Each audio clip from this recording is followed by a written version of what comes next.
Hello, hi, welcome in. Welcome into tonight's live. Hopefully, you guys are having a wonderful weekend. My name is Tanya or TitaniumBuilt. You can call me either or. How's everybody doing tonight? Everybody having a good evening, good weekend, good week, all that good stuff? Seeing me again for a second time. Can't beat that, you know? Can't beat that. If you didn't see the first live, you can always go back and check it out if you'd like to. We are reading we're actually reading all, we're about done, of the Howard Bloom book, When the Night Comes Falling. I'll get the title, by the time we're done reading the book. But I have the book here because this kept falling off. This is junk. I don't know why they didn't maybe like tape that thing down or glue it or something, but they didn't do anything to help me with that. So I just took it off. That's easier. But let's see who's all in here. Let's see who's all in. Sorry, I had to make the live a little later tonight. We decided to get food. I was really hungry. I just was sitting here and I was like, oh, I'm hungry. And of course, we don't have anything here. We've ate it all. We've ate it all. We need to go to the store. So we went and got pizza, but it took a little bit longer, I thought, than usual because we had to go get it. And yeah, so sorry about that. I had to eat. Girl had to eat. Hey, Ladybug. Hey, Cheryl. Welcome in. I'm glad your test went good, Cheryl. That's really good news. That's really, real good news. It's really, really. Hey, Solo. Cat's live. Hey, happy birthday. Sneaking away from us on your birthday. What's up with that, Cat's live? Huh? What's up with that? I'm just kidding. I'm just kidding. We were looking for you last night. Happy birthday. I hope you had a wonderful day yesterday. You must have. You must have been tired. Ladybug asked if you enjoyed your day too. That's so sweet. Hey, Ashley. Hey, everybody. I was making sure I wasn't late. I'm going to run all booze, bath, and set up dialysis while I wait for the live to start. Oh, man. You're an angel. You're an angel on earth, Ashley. Seriously. I was talking about you to Vincent today. I said something about how you helped that person on the side of the road. I said, she's pulled over, no problem. Just helped. He said, Ashley Higgins. I said, yeah. I said, Ashley Higgins. I said, she's still there. What are you thinking? My girl left me or something? Hey, Lenora. Welcome in, everybody. It's good to see you guys. If you guys are new to the channel, we do talk true crime here every day. We usually are here around 9:30, 9:15, 9:30-ish. Today, we had to go a little further out, but that's okay. We'll get there. And I forgot something in the other room. I'll have to crap it. Okay. Cats don't bark. Looking forward to tonight's reading. Oh, good, Tammy. Me too, actually. I'm really looking forward to this because this is the end. So I feel like it's going to be really good. I hope so anyway. Hey, Tammy. Hey, Texas Jewish Dog Mom. Welcome in, Aries. Hey, Aries. Oh, yes. I forgot about that, Aries. He is live. So Seth Rogers, yeah, let's see that for a second. Let's see if I'm not going to stream him because I won't, whatever it's called, but I will look it up and we will watch him when he's done. I wonder if I can find him this way because I didn't subscribe. Damn it, I should have subscribed. Right here. Is this him? Yeah, he's live. 1.3K people are watching him. It's him and Bullhorn Betty and Tony.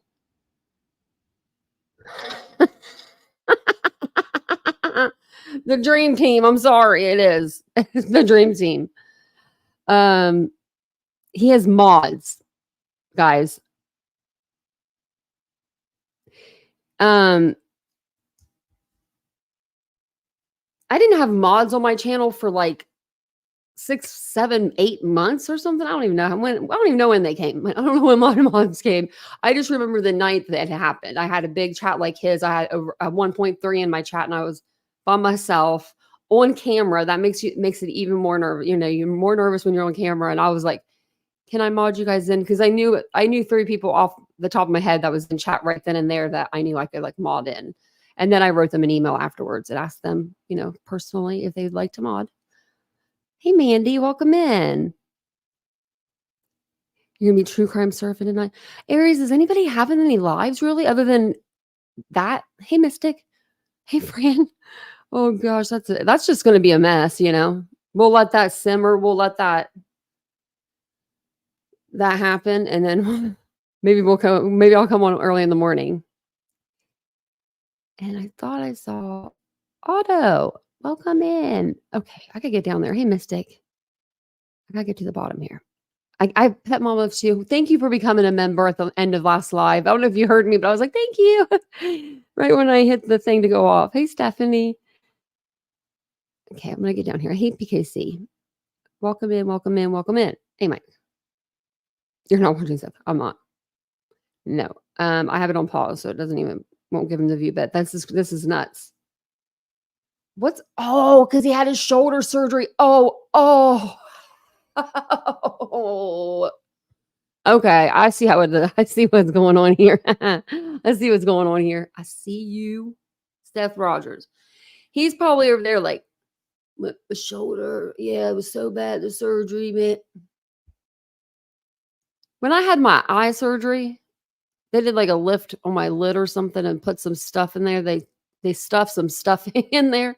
I didn't say anything to y'all. I just wore an eye patch and said, let's carry on. You know what I mean? Even before my surgery, I didn't complain. I think the only thing I've ever complained about health-wise on this channel was my damn tooth. And y'all told me to get me some clove oil, and I did. And I helped somebody out the other night because of you guys. She was not wanting to do it. I said, just do it, girl. And she did it, and she felt so much better. So thank you. Hey, Will's on the bus. I don't know if I said hey. And you're gorgeous, by the way. Oh my gosh, you're very pretty. Very, very pretty. Okay, I think I said hi to mostly everybody. If I didn't, I'm sorry. Hello. I was trying to welcome everybody in. It's Saturday. We have time. No one's going anywhere. Let's welcome people in. Some people hate that. And it's like, well, I mean, and I usually don't take too long. I probably have 10 minutes or under with my music and stuff. But some people, they just don't like that, And I'm like, well, just fast forward. It'll be fine. It'll be fine. Okay. What I wanted to do, actually, before we start our live, I'm trying to think. I need to go grab something really quick before we start. Okay. I need count to 30. Count down to 30 seconds, and I'm going to be back in 30 seconds. Mary Beth, hey. Okay. Give me 30 seconds, and I'll be right back.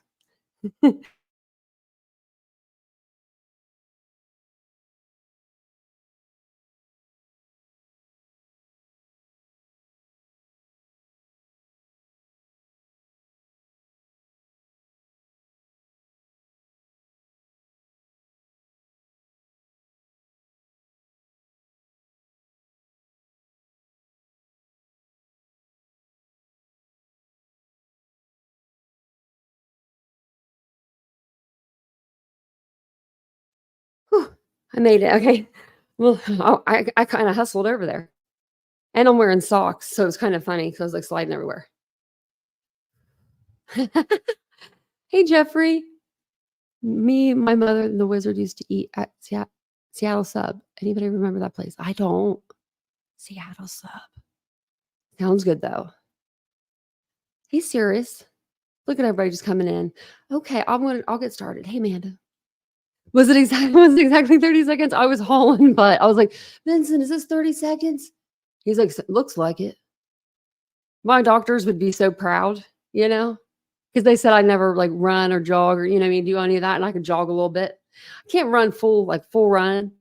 I haven't tried. I don't want to, but I could jog. Okay. So let me get everything. I'm a little behind, I'm a little behind. Let me put this in the chat really quick. And did everybody have a good day today? Hopefully you guys did.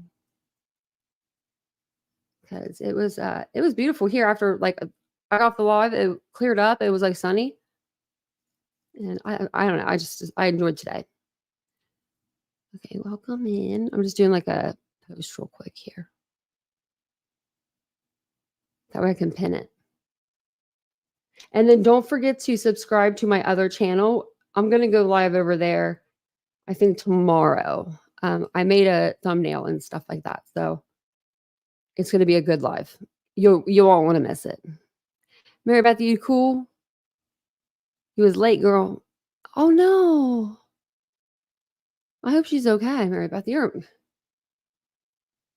I've said this before, I'll say it again. The world needs more people like you, Mary Beth. Really, seriously. Seriously, the world needs more people like you. So whenever I had more time, because the live was extended, I was, just kind of going through X, Twitter, and I found this interview with the Goncalves family. I guess it happened on July 3rd. They talk about the book. They talk about the trial and all that kind of stuff. So I thought we would go through those. They're only a couple minutes each, but yeah, I was surprised. I was like, I didn't know about this. So this is the first one, I believe. Okay, let me share this with you guys, and then we'll read our book, and then we'll watch the podcast. I figured that we'll break it into pieces, and then I have an article I can even share with you guys, so that way you guys kind of know what's going on in the book. So it says here, University of Idaho murders. On Monday, I sat down with the parents of Kaylee Goncalves, one of the students murdered in November 2022. We discussed the new trial date for the accused murderer, Bryan Kohberger, which is set to take place in June 2025. I wonder if there's any more. What if this is like more to the interview? You know what I mean? I just thought of that. We'll slide over here. Make sure we get to see the whole thing.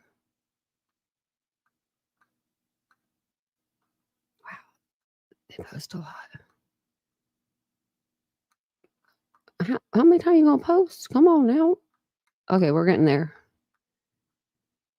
July 4th.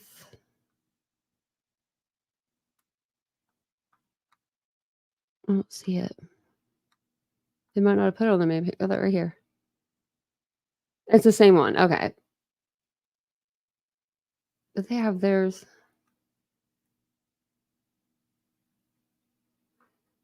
Okay.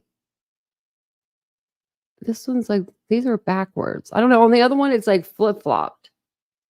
So I hope it doesn't I hope it's in order or whatever.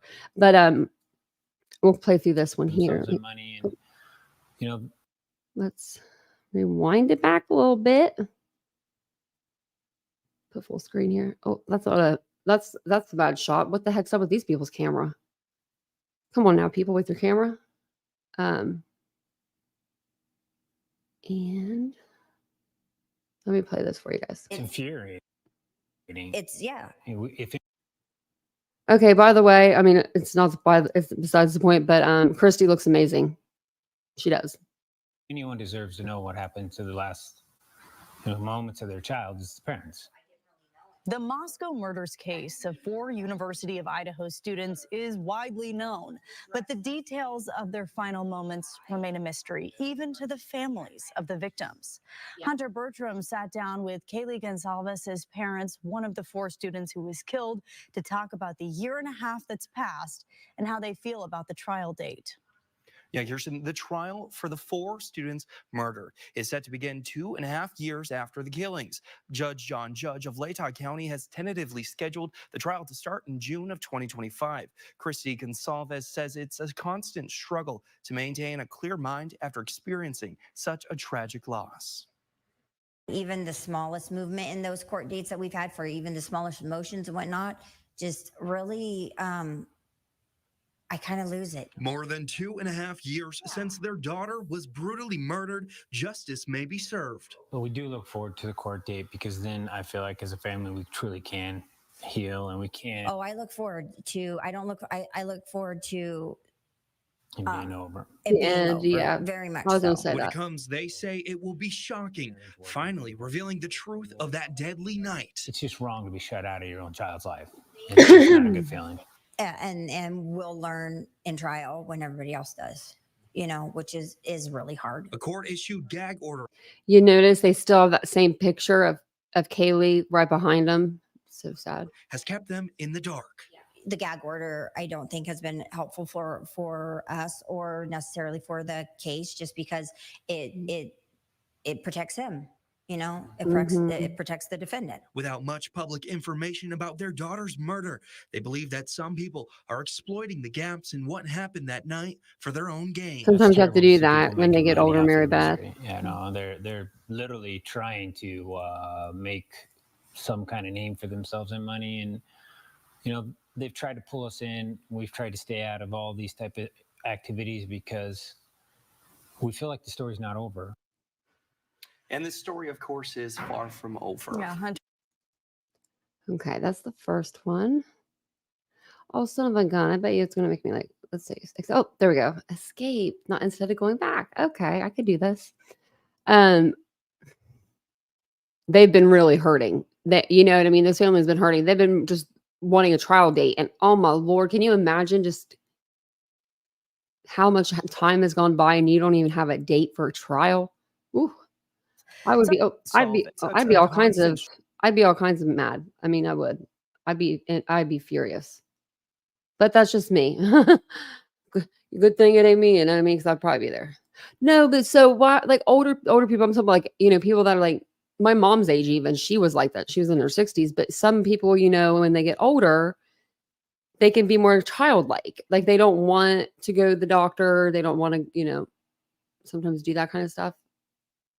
Or like, I don't know. My mom was kind of like that, like childlike. I'd have to be like convincing her to do stuff. Does that make sense? Thank you, Texas Jewish Dog Mom. Yeah, hit the like button. Let's listen to this interview here. I think people realize that this is real. You know, this is not a movie. This is not a story. You know. Absolutely. The parents of Kaylee Goncalves, one of the 4 students murdered near the University of Idaho, sat down with us to talk about the trial date being set for their daughter's accused murderer. Good evening, and thanks for being with us tonight. I'm Kirsten O'Connor. Derek Dice has the night off. Suspect Bryan Kohberger is accused of stabbing and killing Kaylee Goncalves, Madison Mogan, Xana Kernodle, and Ethan Chapin in November of 2022. Hunter Bertram spoke with Kaylee's parents. He joins us in studio now with the challenges this family faces daily. Yeah, Kirsten, Christy Goncalves says it's a constant struggle to maintain a clear mind after experiencing such a tragic loss. Each passing day serves as a reminder of how their daughter's life was taken too soon. A week ago, a new book hit shelves, When the Night Comes Falling, making claims about what happened during the months leading up to the murders and why it happened. This is just one of the many times people have speculated online, reopening wounds this family's trying to heal. It's just horrible. It's horrible. It's sickening. And some of that stuff it could just destroy my day, you know. The trial date is now set for June of 2025. That means it will be at least another year before they can find some kind of closure. But we do look forward to the court date because then I feel like as a family, we truly can heal and we can. Oh, I look forward to, I look forward to it being over, very much so. You know, I don't look. Christy and Steve also mentioned that every time even the smallest motion is delayed, it rips apart their hearts. It's kind of like, wasn't that kind of like the same thing that was said before?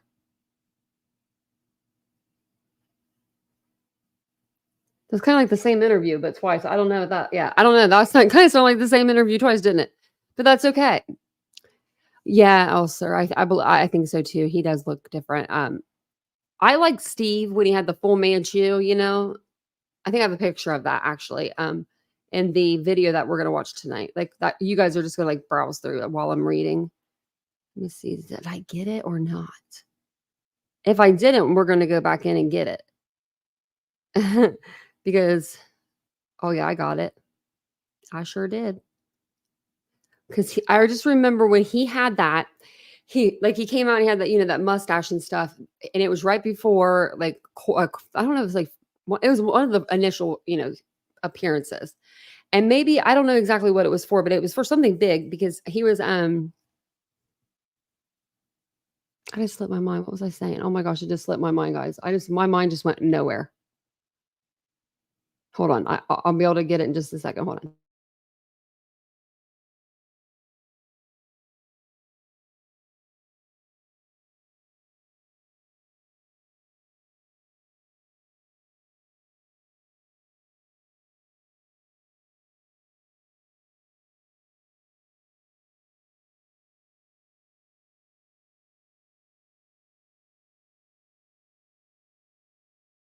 Oh my lordy.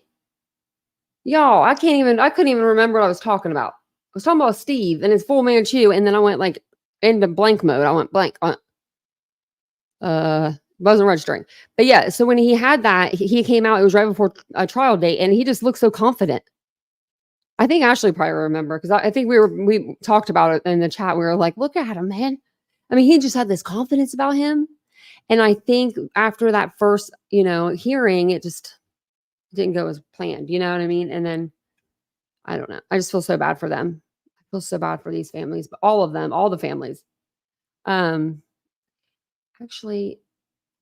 where did I see that? Was it on this page? Let me go down a little bit. No. Okay, that's all of it. Oh, wait, go down. Go this way. Oh, my Lord. Look at this.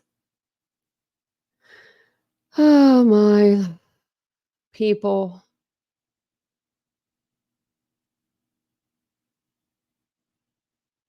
Oh, my Lord. I can't even deal with these people. I was in that Bryan Girls, the forum is open for everybody. So anybody can go and visit that site now. Oh man. Like, I feel like it actually. I felt like I took about 50 gummies there for a minute. I was like, my brain has been doing that though. It was doing it after my car accident a lot. Like I would go blank. And then I was good for like years. And now I feel like it's coming back. And I'm like, don't you dare come back, because y'all, I'll be writing notes for everything. But if I forget what I'm saying, just make sure y'all listening to me so you can help me out. Or just say it's okay. Just keep on going. A couple things though before we get started, actually, because we did a poll today and Sarah Boone was the winner of the poll. But I decided, I was like, man, Tanya, if you do Sarah Boone, she wrote a like 58-page paper letter to the judge. That's probably a chef's kiss, I'm sure. I want to go through that. I'm going to print it and I'm going to go through it. I went and got paper today. And Preston Lord, his case, I really want to go a deep dive into that case as well. So we're going to deep dive into these cases. We're doing the whole deal. We're doing all of it. We're going to know the ins and outs of this case. By the time we're done, we're going to know it all. So Sarah Boone will be going on trial, I believe, in October. She's representing herself. There's some paperwork to read there. And then, we'll read the letter. And then Preston Lord, I FOIA'd his documents, and they came in, and they are horrific. They're horrific, but his story needs to be told, So that's what we'll do. I'm going to turn on my light here because I'm blind. I need all the light I can get. And thank you guys all for being here. I appreciate it. I really do. I appreciate you guys being here with just, listening to me read. So if you guys haven't listened to the other parts, you don't necessarily have to in order, to be caught up with this part, because they're all in, like the first one was all about Michael Kohberger, like, Brian's dad. And then what was the second? The second one was about the room, all of the roommates. And then the third one was about, it's the Hunter story. So it was about like the police and in Moscow, like Latah County Police, Sheriff, Chief Fry, those guys. And then part 4 was the forensic scientist story. And then we just finished the defense's story. So now we're on to Steve's story. And then we'll be done. And then we can move on, to like, a new case. Because I figured we would read the book and like get it over with. You know what I mean? Because we have one chapter left. And I was like, man, I don't want to be confusing everybody with other documents, because I would confuse myself. And I don't know why I've had Bryan up here this long. Sorry, guys. People are going to come in and be like, she loves Bryan. I've already been told I love T-Rev today. So, okay. Remember when Chanley Taylor or whatever, Chanley worked, I think that's her last name. I can't remember, but that's when she worked for Hort TV. That's sad. That's sad. Okay. I'm going to share this with you and play this. This picture of Steve is one of my favorites. This is a man that means business to me. So I just put together like pictures, and they'll just change after a few minutes. So that way you have something to kind of look at while I'm reading the book. So it's not as boring. It's like a picture story for you guys. So it'll be part 6. Steve's story, and I think the book was pretty good. I do. It wasn't bad. It didn't have anything in there that was like, they haven't had anything in here so far that was inappropriate. Like severely inappropriate. You know what I mean? I don't think that he took it too far with anything. So people say time heals all wounds. They tell you you'll get over it. Get my glasses. But they've never buried a child. That stays with you. It works on you. It sinks in deep and never lets go. Solace, not a chance. But still you try, you discover anger and vow vengeance. But it doesn't help. And you know it, and it's not enough. It's the armor you've put on to keep from constantly screaming. What was Steve Goncalves to make of all of this? If he allowed himself simply to be led by his broken heart, then he could sit back, breathe a comforting sigh of relief, and rejoice that the authorities had gotten their man. He could at last hope to find a measure of peace. Or could he? For as events unexpectedly began to play out, the arrest brought him neither a sense of resignation nor one of acceptance, and most certainly not calm. Instead, new nagging questions arose, and in their wake, new resentments flourished. Time to think, Steve was learning, always dangerous.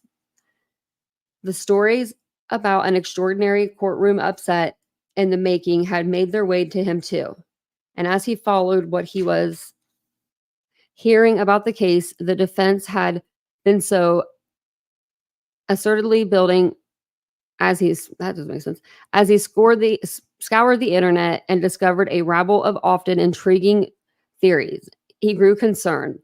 In a world of startling new information, if he stood still, the case would pass him by. He felt assailed, and as soon it was as if his old anger, his often shared doubts about the competence of the police, their half measures and failures had never left. All of his old suspicions had broken loose and risen up in him once more. And to do nothing would be a betrayal of his steely vow. I'm telling you right now, we're coming for you. Yet it wasn't simply vanity. The belief that one middle-aged guy with only a background in IT could get to the bottom of things. Rather, he explained to a friend it was in part a new, red-hot anger that propelled him forward. He was furious that the trial had been postponed indefinitely. The prosecution's latest cavalier suggestion was that the proceeding should take place when the local high school was not in session to ensure that the anticipated courthouse traffic wouldn't interfere with the school buses. But whether that meant this summer or next remained anybody's guess. And making the delay even more consequential, Steve felt he was a draconian, I don't know that word, but I really don't. Gag order that severely limited what the law enforcement authorities, the lawyers, and the families of the victims could publicly say about the case. Bloom, don't be giving me these words. It don't mean that. It probably means like sad or something. You know, he's an author, I'll tell you. He can write well. It's just me. It was not just that he deemed this restriction a violation of his fundamental constitutional rights, rather the paucity of reputable intelligence had created a vacuum that's been filled by rumors, half-truths, and crackpot lies. Steve needed answers, not rumors, and he was serious. He would remain determined to make sure the authorities had arrested the right man. This, he confided to a friend he had reached out to in despair, was a large part of what kept him up at night, staring sleepless at the ceiling. For a while, he had grown increasingly convinced that Kohberger was involved in the crime. Steve remained open to the possibility. He had explained that there were more perpetrators in the house on King Road on the night his daughter and her friends were killed. And with that possibility, a new dread took hold, a rising consideration that if he waited passively for the cops finally to share what they had managed to uncover, it might be too late. The remaining unidentified perpetrators, if they did indeed exist, would have escaped. And so, although more than a year had passed since the arrest of Bryan Kohberger in Pennsylvania, Steve had plowed on. It had not been an easygoing adventure or always fruitful. Early on, for cruel example, an enticing tip came his way from a source he described in a text he sent to a friend as a jailhouse snitch. It was a convict's tale, something supposedly overheard in the prison yard that offered to tie up all the loose ends of the case. Spurred on by that promise, both Steve and the private detective he had hired fanned out with their inquiries into several states. Steve was energized by the possibility that he was on the verge of accomplishing what the professionals had failed to do. He'd get the whole story. I'm going to grab my drink. I'm going to grab my drink really quick. I have one here, but I thought I had water. Thank you guys all for being here. I really do appreciate it. I know, I heard, and I forgot. I forgot that he was live. I'm actually paused over there. We'll take a second to see where they're at. It's Bullhorn Betty. We got the dream team over here. Okay, we got Bullhorn Betty. Oh my Lord, no, don't do that to me though. I just paused, and there's a picture of Sebastian when he was a baby, and the teeth. Oh my gosh. Oh my Lord. I'm about to show you guys. This is the cutest stinking picture I've ever seen. I'm just going to show you the picture and then I'm going to take it off. That's it. I'm not going to play it. You just got to see this picture. My Lordy. Be still my heart, really. Seriously. Okay. I'm going to share it for a second. So everybody look. In a second, I'm going to tell you when, and then, I'm going to take it off. Okay. I'm going to share it now. Look at that picture. You tell me that's not the cutest little thing you've ever seen. Oh, good golly. Oh, my Lordy. Oh, my Lordy. He's so cutie. I hope they find him. I do. I genuinely do. He's a cutie. I mean, I don't know that I'm thinking about it. I mean, I don't know. I don't know if I would do a YouTube channel, like if my kid was missing or whatever. Oh gosh, there's another picture of him. Okay, I just gotta stop. Oh my gosh, they're all pictures of him. He's so cute. See, but he's so little. Pictures, he's so little.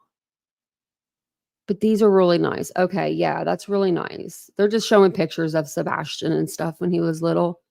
There's no news, and I don't know what Tony's probably saying over there. I mean, I thought he was done. I thought he was gone. Is Uncle Taco here around here? Is he still around? And welcome in, everybody. Welcome in. Okay, I'm going to get back to reading. So I don't, forget. Where were we?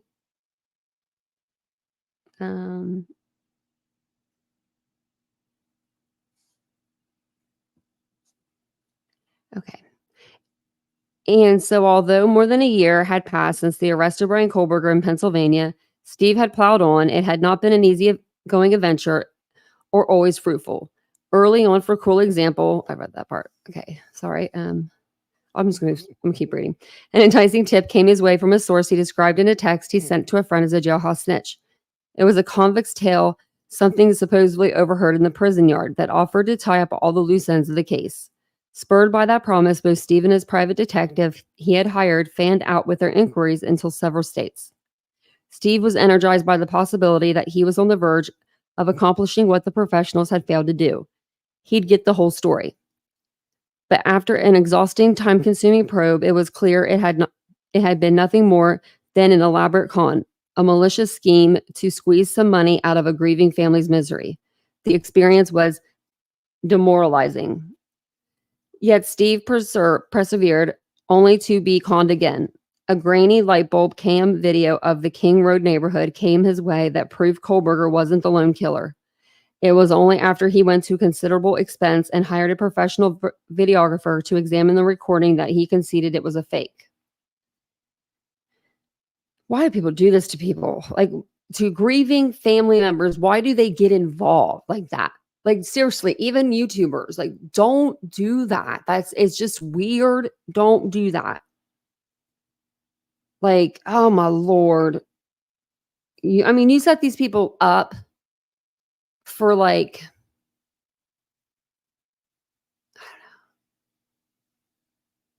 I don't know. These people don't deserve it. They're already living through their worst hell, you know? And then they're being judged. I mean, we judge people. We do. We all do. We all do that. You know, we shouldn't, but we do. We do. But like for someone to go to this extent, for somebody to go to the extent to be able to fake a video to where, you fake the video, you send it to Steve, and it's so good, I guess, that he had to get a videographer to make sure that it was fake. I guess he was probably just double checking, but still, that's sad. There was his decision to leak a timestamp video of another vehicle tearing away from the street adjacent to the murder house just before the dawn of the morning of November 13th to one of the true crime internet sites. His logic was that it was very possibly insignificant evidence. It needed widespread scrutiny. But this video too was also ultimately deemed irrelevant. And in the end, his tangential role in the dissemination became an embarrassment. Hear that? You hear that, Kelly D? Me and her got that big fight over that. Remember, we got a big fight over that footage.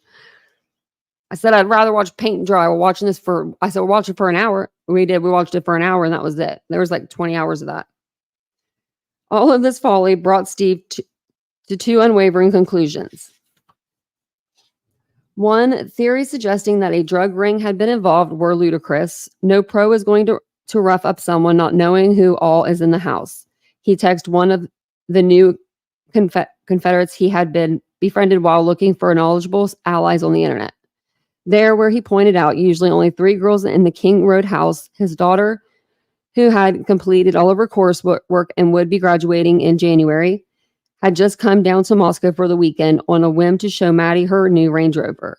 Explained to me how a hit man missed Ethan and Kaylee's new car. A professional, he argued, would have been daunted by the presence of 2 additional people in the house. As for the rumors of a drug deal gone bad being the underlying motive, Steve considered it a non-starter. Although the complete autopsy had not been released, he had been told by authorities that the toxicity reports on all 4 of the victims established that they had no drugs in their systems. Besides, if they wanted to score some pot, there was no need to get involved with the street dealer. The kids, he objected, could just go down the street, and in 8 miles, there was a store where they could easily buy, despite the fact that marijuana remained illegal in Idaho. Christy, his wife, went with them once to check it out. He texted to his new confidant. 2, there are some crazy-ass people who are really crazy who were trying to elbow their way into this case with deliberate misinformation. But not all of Steve's investigative efforts have been in vain.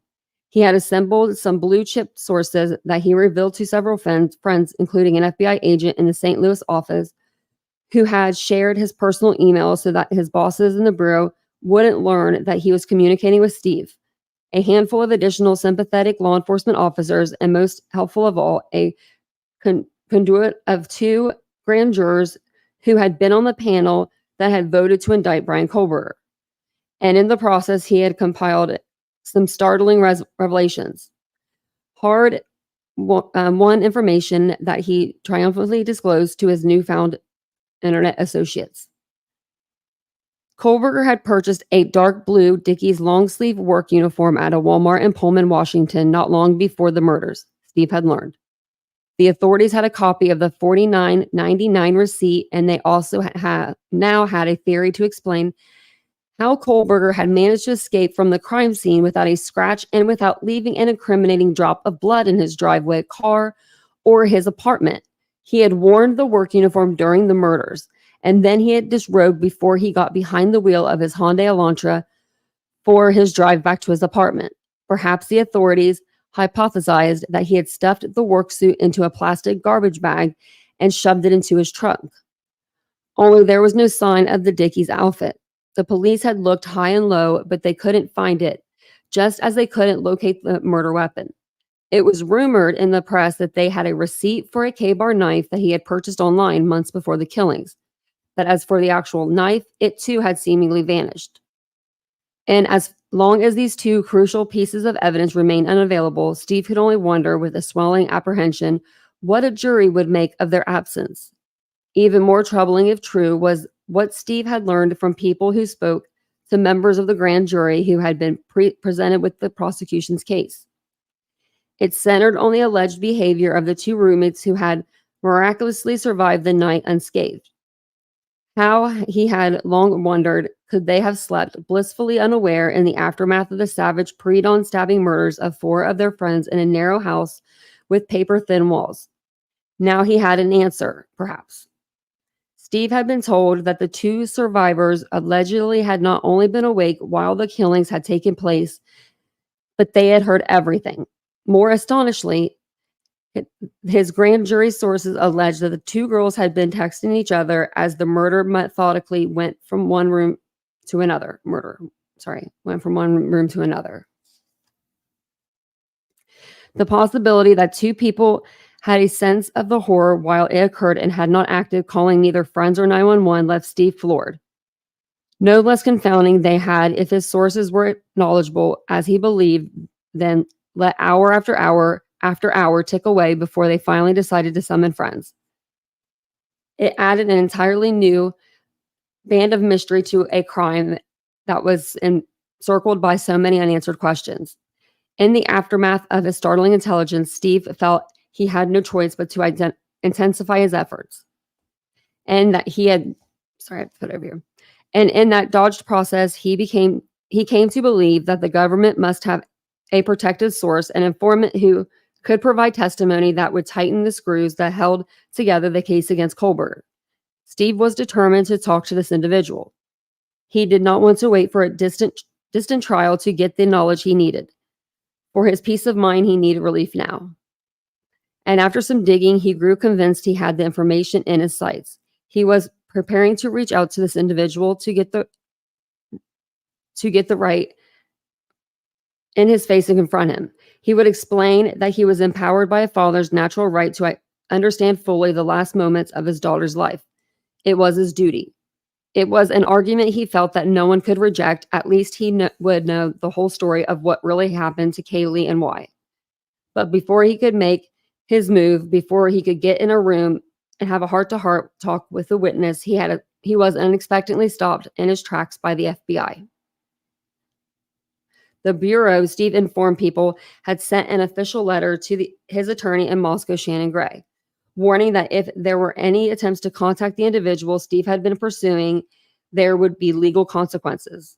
The witness had originally reached out to the authorities through a tip line that promised to protect the identities of anyone volunteering information, and the Bureau had to honor that commitment. Further, the letter had made clear with intimidating fixity that the fact that Steve was the father of one of the victims gave him no disposition from the law or legal consequence that accompanied tampering with government witness. The promise of a real understanding was out there, yet still beyond his grasp. Racked by frustration and despair, all he could do was send a disheartened text to one of his fellow internet detectives. There is much more to this than in the media. Memories are drawn from the past. Dreams, however, are part of an idealized vision of what the world might become. They hold the future. And welcome in, everybody. Are these pictures coming up? Okay. Are they doing something funky? I'll have to play it probably for you guys. I'm sorry. Sorry about that. I need caffeine tonight. That's for sure.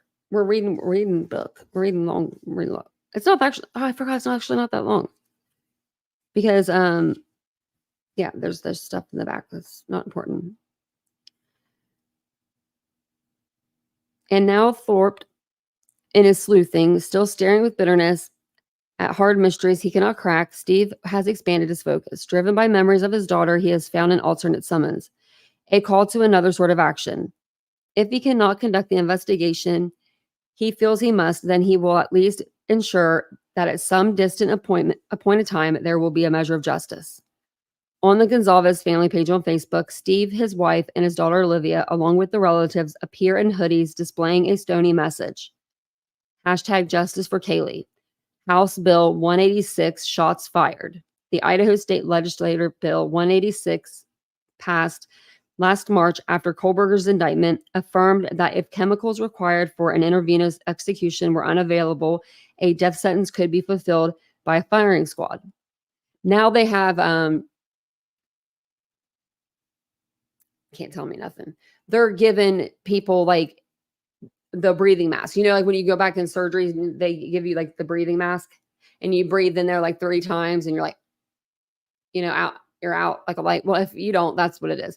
That's what I guess they're doing to these prisoners, which to me is like, doesn't seem like it, you know, just seems like it's too easy or something. I don't know. You know what I mean? Like they don't even have to feel the needle or nothing. They don't have to feel like, I don't know. I don't know how I feel about it. But I also don't know how I feel about, you know, the death penalty actually. I really don't think people should be killing other people anyway, but you know what I mean? But if you do crime, you do, I mean, shit. 4 people, 4 college kids in a house. Oh yeah. I mean, hell yeah. Yeah. I mean, then I would say, yeah. So I guess I am okay with the death penalty. Yeah, that's sad. The possibility, right here, were we right on this page?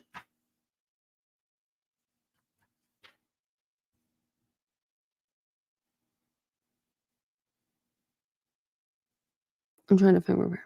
Okay. Memories are drawn from the past. Dreams, however, are part of an idealized vision of what the world might become. They hold the future. And now, Thorpe is sleuthing, still staring with bitterness at hard mysteries he cannot crack. Steve has expanded his focus. Driven by memories of his daughter, he found an alternative summons, a call of another sort of action.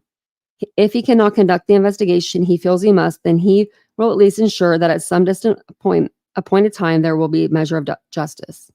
On the Goncalves family page, you know, justice for, you know, Kaylee.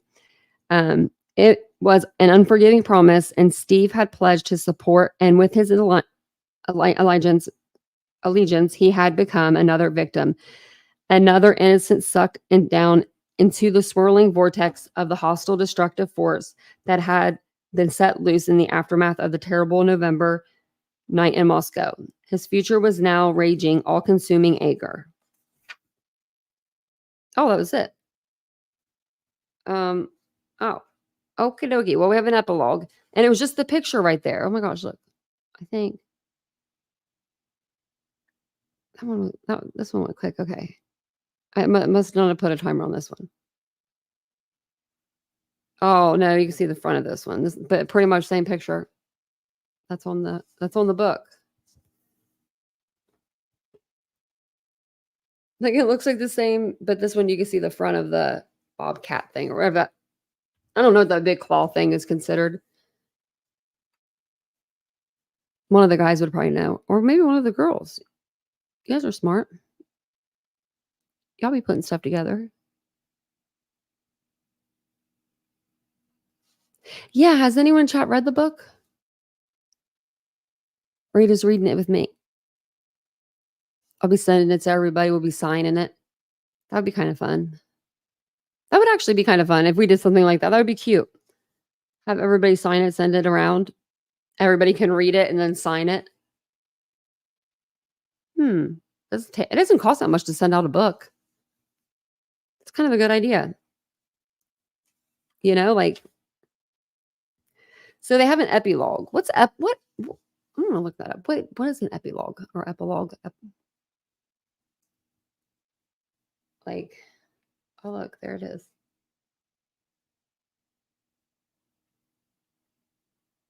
Okay. A section or speech at the end of the book to play that serves as a comment on or conclusion to what has happened. So I guess it's just like a little summary, I'm assuming. I would say, DM, if it's on sale, then yeah, but don't spend 30 on it. You know what I mean? get it on sale. I think it was on sale on like Amazon for like 24 or something like that. You know what I mean? Just because I'm always there for a sale. But I thought it was pretty good. It was, like I said, he hasn't put anything in here that was like so over the top that it was just like, what? You know, like, and there was a couple things, but nothing like, you know, bad. I'm going to actually put this book. I needed a third book in my living room. This is blue though. I don't know how that's going to work, but I might put it out there. I don't know. Amazon $24.95. That's where I got it. And they said it was like a pre-order or something, but they came like the next day. Really, mistake your parents didn't read to you? My mom read to me every night. I don't remember the books though. She never read me princess books or anything. I don't know what books they were. Probably like New Kids on the Block or something. New Kids on the Block, like tours or something. So yeah, we'll read the epilogue. And then I think just in the back of the book is just acknowledgments, you know. Well, we don't need to know who he's acknowledging, I don't think. So this is just a few pages. Why is beyond your reach? It's an equation that can't be solved, an atom that can't be split. There will never be an answer that makes sense. And without this knowledge, without the expulsion of reason or faith or purpose or understanding can offer, things will not hold together. Gravity has failed and you're forever falling. Even the murder house has been destroyed. The university gave the order and it was swiftly leveled to the ground. Not a trace of it remains. A flat, dark track has replaced it. And the trial postponed and then postponed again. And so now all of the tedious, exasperating delays, whenever it finally does take place, it will be a footnote to the larger ineluctable events. The damage has already been done. Besides, what will the trial reveal? The dialectics of the courtroom would inevitably prevail, and opposing teams of experts will be summoned to go at one another. For every expert who solely testifies the cell phone tower evidence is irrefutable, another one will be produced to refute it. For every scientist who makes sweeping, unwavering claims about the touch DNA on the button snap of the knife sheath, there will be another equally sincere, equally well accredited to insist that it is a conjurer's trick. For every deep analysis of the surveillance videos of the white Hyundai Elantra racing through the first light of the dawn, there will be another that insists it's a murky, indecipherable, sorry. For every expert, there will be a counter authority. And in the end, the jury will need to wade through what will certainly be a series of non-impenetrable disputes and somehow make a reasonable decision.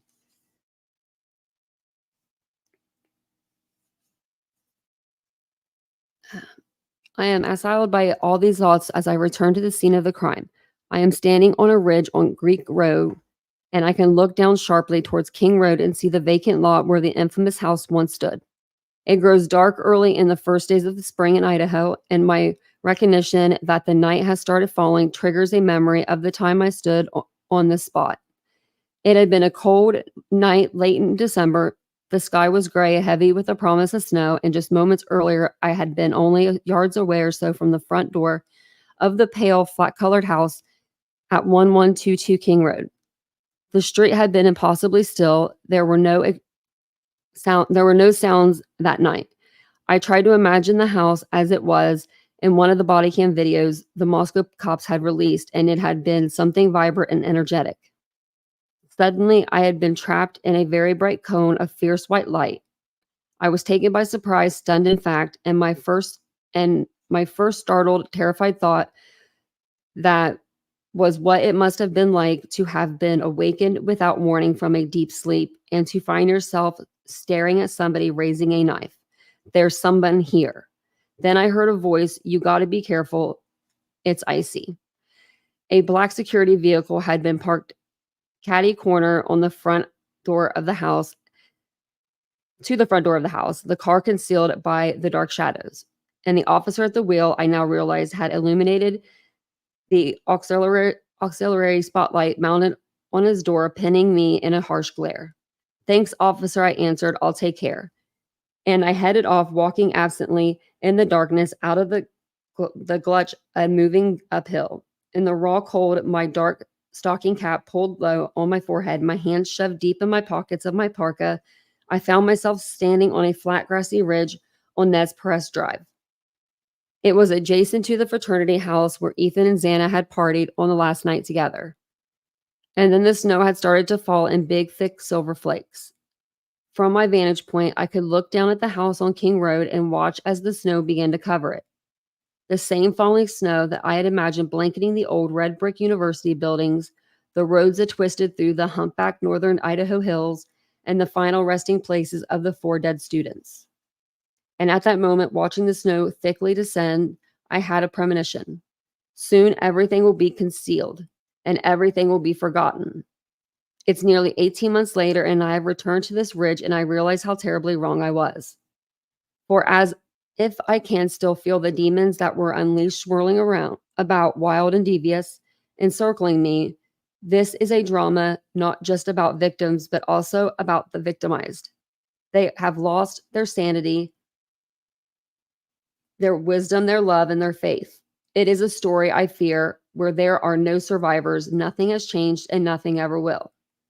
Yet, as I stand there, there still remains, I realize one question, and it is most perplexing. Why? Why would anyone, Kohberger, a drug-crazed assassin, a psychopath on the prowl, take it upon himself to kill 4 exuberant, attractive students? Sure, the prosecutors will diligently try to stitch together the motive because that's what they know they need to do.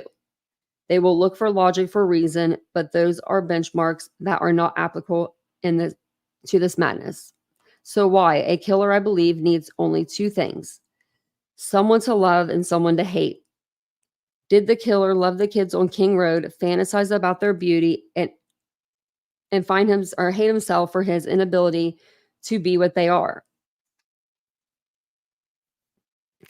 Or did the killer hate the victims, hate the way their images marched through his mind, and loved himself so excessively that he had no choice but to rid the world of their rebuking presence? He will likely never know, and it is a folly to think otherwise. Nevertheless, I suspect I know what happened. Bryan Kohberger was, I believe, the murderer. And while I concede it might be possible to impugn specific items of evidence when wedged together, each fits neatly with the orders to form a coherent and very persuasive whole.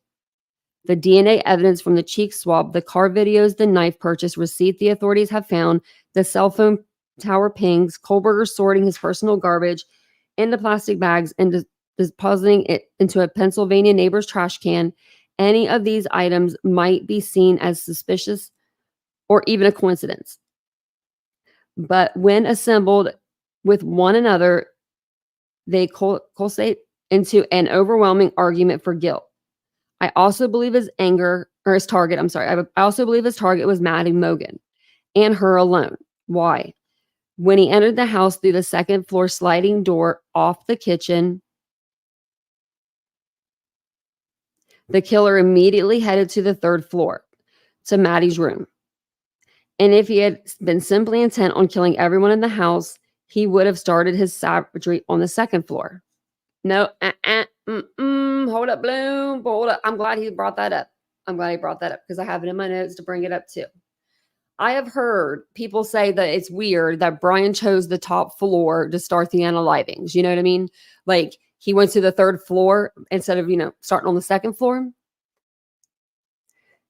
He has OCDs, we've heard, right? If I were to be doing this, hey TK, welcome in. If I were to be doing this, I would start on the 3rd floor because I have OCD, and I would make my way down. Or I start on the 1st floor and make my way up, because you want to go in an order. That's not an order that someone with OCD goes in, not 2 and then 3. No, we don't do that. We go 1, 2, 3. We go in order. So it would have to be like 3, 2, 1, 1, 2, 3. Do you get what I'm saying? Like, I don't see him doing that. I don't know. And he could have very well been like trying to unalive everybody in the house. But Dylan's room looked like a damn bathroom. That looked like a closet or something right there. I never would have guessed that was a bedroom right there. Not in a million years. It was, if I was partying there, I'd be like, where's the bathroom? Right here. But you never know. I thought maybe he got exhausted and he couldn't just do anymore. I don't know. But yeah, if you guys think that Bryan's innocent, I always like to know like other opinions. So let me know what evidence there is. Putting him at the trail, because I think he said he was at a trail, looking at the stars. It was 26 degrees that night, I believe 26, 28, something like that. Pretty cold, right? But he's from the Poconos, so I mean, he's used to the cold, I guess. That still wouldn't be out in it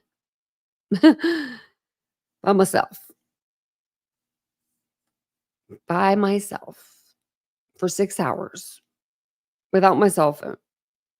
I couldn't do that without your cell phone. Could you live for 6 hours? Come on now. Y'all be real. Could you live without your phone for 6 hours? And think about it. You're in your 20s. Just think about you don't even have to think about that part. I couldn't live without my phone for 6 hours. I don't even use it. This thing's not used at all. Hardly. You know what I mean? But I would want it. It's my phone. But you know what I mean? I'm just saying. We could barely do that. He turned his off and was like, boop. I'm going to drive around an unfamiliar place. I don't know. That's just me. He had no knowledge that Kaylee had returned for the weekend to show off her new car or that he would find her in Maddie's bedroom. And he had only encountered Ethan after he had descended to the second floor. Yet once Xana overheard the encounter and spoke up, she too was doomed. Kaylee, Xana, and Ethan, they were all grim collateral damage. The killer needed to escape and they were in his way. But what about Dylan? How does one explain her passive behavior as well as the killer's decision to spare her life? I think the only reasonable explanation is one that defies commonplace reason. They both were in a parallel state of shock, both locked so tight that their own private worlds, a young girl's terror, a killer's mania, that they could not see beyond the moments that they were living through at the time. They both had fallen into a void where no one else could enter. If Dylan had spoken up as Ethan and Xana had, if she had attempted to penetrate the killer's armory of hate, I believe she would have been another victim. Absolutely. And as I see that night unfolding in my mind's eye, I have little doubt that the killer acted alone. A scenario that involved multiple assailants would have left more DNA evidence. Other cars would have been captured on surveillance video leaving the scene of the crime, and other cell phones would have been recorded pinging off a nearby tower. And also likely by now, another more straightforward and paradoxically more reasonable motive would have leaked and taken a convincing shape. But this was not a transactional or pragmatic crime. It happened, I imagine, like this. Kohberger had crossed paths with Maddie, most likely at the Mad Greek restaurant on Main Street in Moscow, which offered a sort of vegan dishes he preferred and where she was a waitress. Did they talk? Did he ask her out? There is no evidence of any significant interaction, and I believe one wasn't necessary for her image to take hold of his thoughts. Obsession came easily to him. He only believed deeply. I suspect that after their initial encounter, however fleeting and slight, he continued to follow her over many nights. And while the roommates hosted party after party at the house on King Road, he was often watching from the shadows. Yet I do not believe that he was casing the house on his 3 trips to the neighborhood in the hours after midnight on November 13th. Each one was, I contend, a killer's journey only he could find that will necessary to step. Okay, I'm gonna read that again. Sorry. I contend a killer's journey only he could not find the will necessary to step across the barrier that existed between the idea and the reality. After each trip, he wanted to run away, to return to his apartment. A violent battle must have been raging inside his head as he tried with increasing desperation to fight off the demons that told him his role in life was to get revenge on all the people he could never be like. He was wavering and he needed to become completely convinced that he deserved what they had, and therefore anything was justifiable. Before he could act, he needed to hear the voices telling him that he was smarter than everyone else. He could get away with murder. Is this what really happened? We may not know for certain. And as I stand on this grassy ridge, struggling to make sense of it all, my thoughts are interrupted by the loud blaring sound of rock music.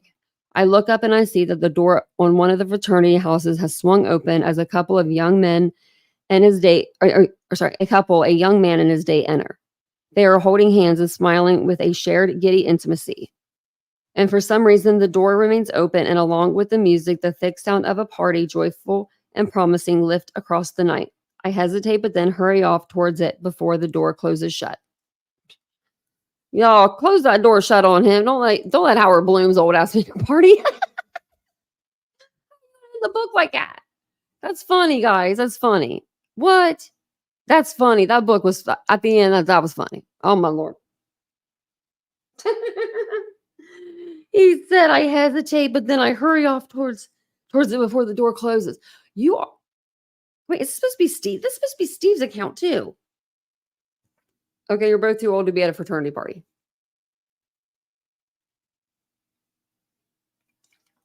Man, I needed something to drink. I thought I had a water in here, but I don't.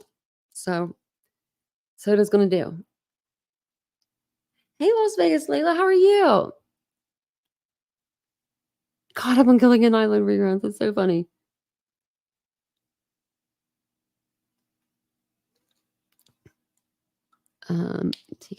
Okay, yeah. I'm reading the chat. We finished the book, y'all. I mean, we did it. We did it. 213 pages. That's the most I've read to you guys. The last time it was 156 or something, 153. And that was the Delphi case when they dropped the memorandum. So we're doing pretty good. Yeah, doing pretty good. What does TK think?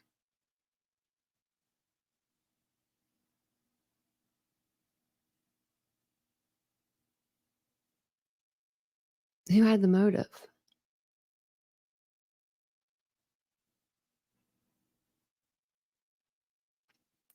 Hey, Karen. We're going to watch the podcast here in a minute. Hey, Lolly Logic.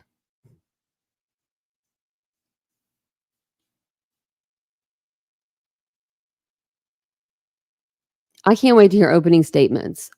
Oh, man. Because they tell you like what they're going to be showing you throughout the trial. It's like a summary of what, is to come. And I love that. Like, man, I'm going to be sitting here with my popcorn, with my red and my orange flags. You know what I mean? Because I got them orange flags just for Kohberger forever ago. So whenever he gets charged with these murders and this burglary, I can wave my orange flags. Now, if he doesn't, then there's no flags be waving. But I do believe Bill Thompson and them have the right guy. I do. I have no reason to suspect otherwise. I've been in this case since November 16th. I've been following this, and for a while it was every single day of my life. It consumed every minute of my life, to the point where I was yelling at y'all. I was stopping chats. Like, TK, if you would have came in my chat before last September, I would have been like, nope, that's wrong. Nope, nope. And I would be showing you stuff after. I would stop a whole live. I just would. But then, I went on vacation and y'all behaved. Y'all behaved when I was on vacation. And I was just like, we good. I need to calm down. Because the case, that case, Idaho really overtook a lot of people. It's a crazy case.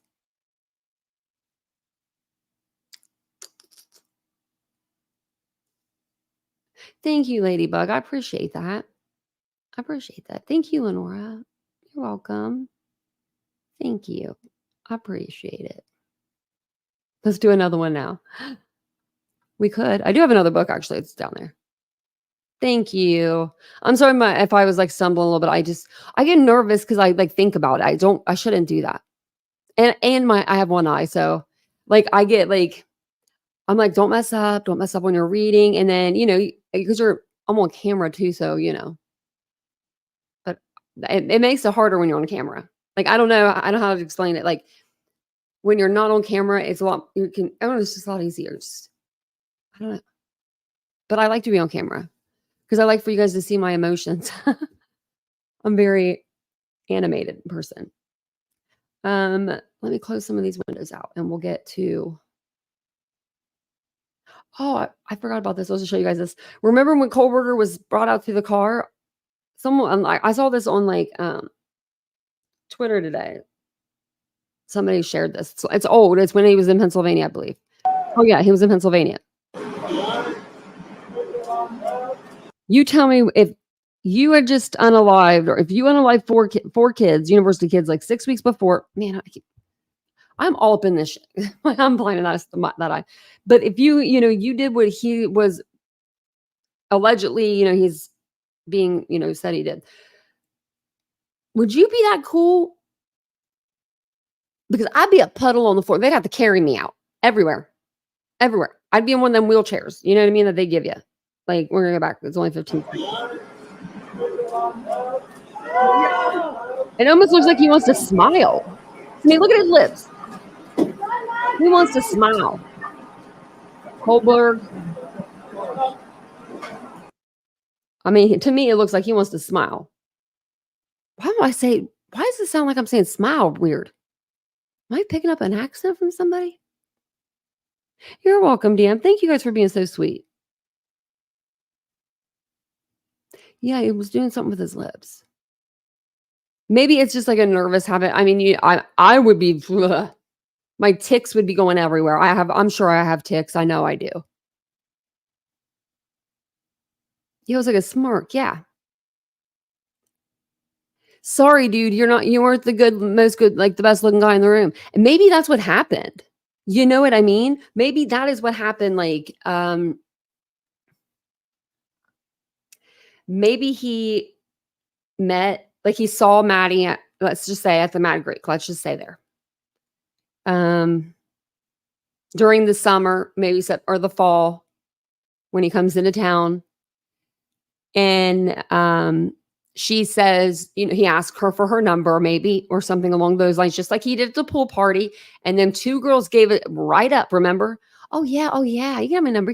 Like he got it right away.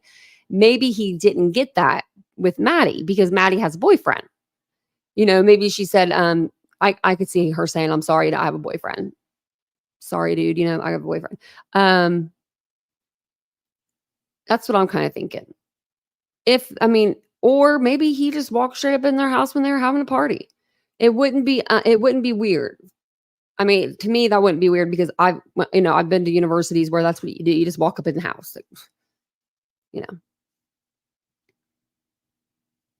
Who said something about looks? No, he thinks he's the best looking guy in the room. I was just kidding about that. He's not a bad looking dude. We talked about it today. I talked about GQ. What are you talking about? Should have been here earlier, TK. You missed it. You missed his transformations. Let me show you. Let me show you guys his transformations. Okay. I couldn't believe I had all these pictures on here. I need to delete some of these, y'all, because it's taking up so much space. We're going to go through the arrest and the processing of Bryan Kohberger. This is our dude when he got arrested. When he was sitting at his house, sitting down, we found out he was sitting down, sorting his trash, putting his trash into little plastic baggies, because that's what everybody does. It's normal. I have severe OCD, by the way, so don't bring that into this because we don't do it. We don't do that. Then we see him when he goes to court with his little boat shoes. Hey, man, remember his hands were real red. I don't know why his hands were so damn red. Do you think he might have got like powdered gloves and he was allergic to the powder or something on them? Or like maybe he's allergic to latex? I mean, I would think that. Oh, I love you, Ashley. Tell Boo we love her. Oh, let me go back. Yeah, these ones, yeah, look at him. It's his forehead. It's or his eye, his eye, like where his eyebrows are. So like here, this bone like pops out more. Like it's more prominent. So that's why his eyebrows look so much bushier when in fact, in other pictures, they don't look as bushy. Like, you know what I mean? Like it's his forehead. I have a high school picture. Look at them brows. Like that's a change. I don't know what's going on here with the brow change, but there's a change. This is way before Ann Taylor too. So there he is here. He's just cruising. Then we have him first court date, smiling with his little curly hair. And they just put the letters on that prison outfit. So it's brand new. He's not suffering. You know, he's not suffering. Let's see here. What else do we got? Then we have, where's the one where he's in the suit? Because we got to do the suit ones. That one, but I'll get the better picture right here. Then we got him in the suit. He says, I kind of feel like I'm looking a little fly. And then he's like, bam. I feel like I own this courtroom. My hands don't shake. Put your hands like that. See if they shake, y'all. Or am I the only one that has the shakes? I get shaky. I told you guys earlier, my grandpa had Parkinson's. If I were to do that, just sitting here, I shake. I noticed that when he did that in court one time. I looked at his hands. I was being nosy. And then you've got Bryan Kohberger now. Who's this cat? GQ? Step Off magazine? Front cover? TK, he is taking letters. Taking letters. That's the progression I feel like of Bryan Kohberger. Pretty good, huh? Not too bad. I could actually show you the trip and everything there. I've got so many pictures. It's crazy. But if you guys don't mind, take a second, hit the like button for your girl, because you know, it's just a nice thing to do. We're gonna listen to the podcast now. So let me get that up for us.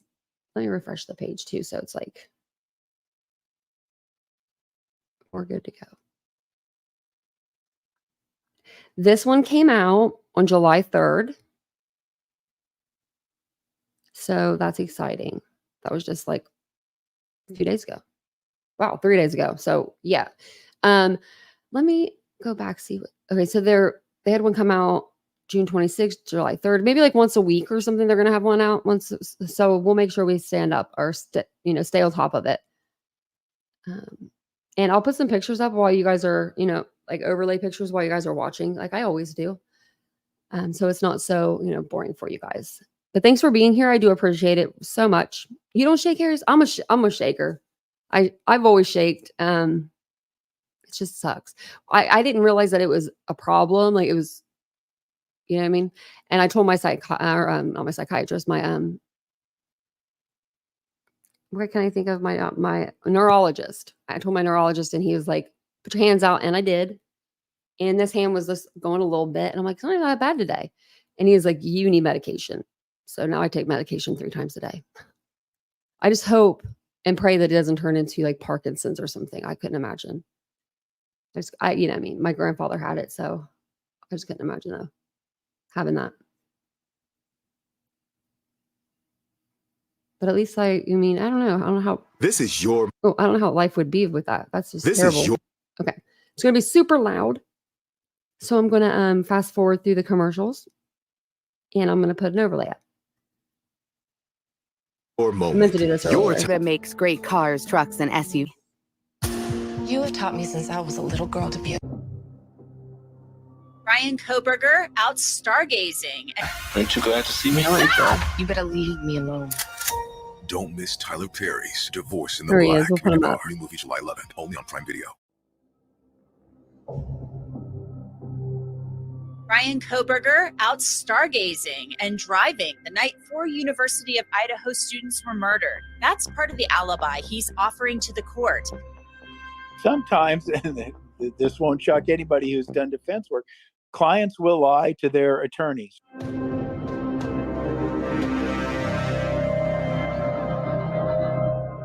This is The Idaho Massacre, a production of KT Studios and iHeartRadio. Season 2, Episode 4, A Hamster Wheel of Justice. I'm Courtney Armstrong, a producer at KT Studios with Stephanie Leidecker and Gabe Castillo. On December 30th, 2022, 6 weeks after the murders of Ethan Chapin, Xana Kernodle, Madison Mogan, and Kaylee Goncalves, 28-year-old criminology PhD student Bryan Kohberger was arrested at his family home in Pennsylvania's Pocono Mountains. Here's Monroe County Assistant District Attorney Michael Mancuso. Mr. Kohberger was found awake in the kitchen area, dressed in shorts and a shirt and wearing latex medical type gloves, and apparently was taking his personal trash and putting it into separate Ziploc baggies. Here's Stephanie. Just picturing the accused. Now see, the gloves don't really. The gloves, I can jive with that. I can jive with that, right? Because I wear gloves, medical gloves, all the time. I don't like. I'm a sensory freak. I wear them when I clean. I wear them when I handle like meat and stuff like that. But I've never went through my own damn trash and sorted it. That would be something else. Bryan Kohberger wearing shorts and a t-shirt and surgical latex gloves is such a chilling detail. So let's just play this out for a second. If in fact Bryan Kohberger did this, that would actually mean that he murdered 4 people. Then he went back to class in the days thereafter. Then his dad picks him up at his apartment in Washington. And as we know, the two of them infamously drove in Bryan's white Elantra across country to go home for Thanksgiving break. You'll also remember that the police pulled Bryan and his dad over twice, allegedly to see if he had any scratch marks on his hand. And body cam footage shows that he did. Now he's home. He's at his parents' house for Thanksgiving break. And he realizes his car is a crime scene. So now he's wearing these latex gloves and cleaning it out, making sure that things are put in their proper Ziploc bags. CNN reported that he cleaned his car inside and out, not missing an inch. That's a pretty big deal. Does that mean he's just trying to make sure there isn't any evidence left behind? Or as the defense would probably say, maybe he's just a meticulous guy that doesn't like germs and just likes to forever be wearing a latex glove. On January 4th, 2023, the accused was extradited back to Idaho, where he appeared in court to waive his right to a speedy trial. 7 long months after that, on August 23rd, Judge John Judge, who continues to preside over the case, pushed back the initial start date, which was set for October 2nd, 2023. As of this recording, a new trial start date has still not been set. Recently, victim Kaylee Goncalves' family released a statement saying, "This case is turning into a hamster wheel of motions, hearings, and delayed decisions. Can we all just agree that this case needs to move forward and the judge needs to start setting hard deadlines in this case?" Kaylee's mom says she feels like they've been in limbo now for more than a year. And while she's hopeful, mostly what they want is a trial date to be set. To get a better understanding of these pretrial proceedings, I spoke with Kirk Nurmi, legal analyst and former defense attorney to Jodi Arias. Arias was in a widely publicized death penalty case in we know who she 2013 is. for murdering her ex-boyfriend Travis Alexander in Arizona. In the state of Idaho, 3 people have been executed since the mid-1970s. For context, during that time, nearly 1,600 felons have been put to death in the United States. See, he'll be I all asked right. Kirk about a hearing in this case that took place on January 26, 2024. That other old man was in there for 40 years before they put him to death. I'm surprised he lasted that long. At that hearing, Kohberger's defense attorney Ann Taylor tried for the second time to get all charges dismissed. I asked Kirk if it was rare for attorneys to take a second bite at the apple.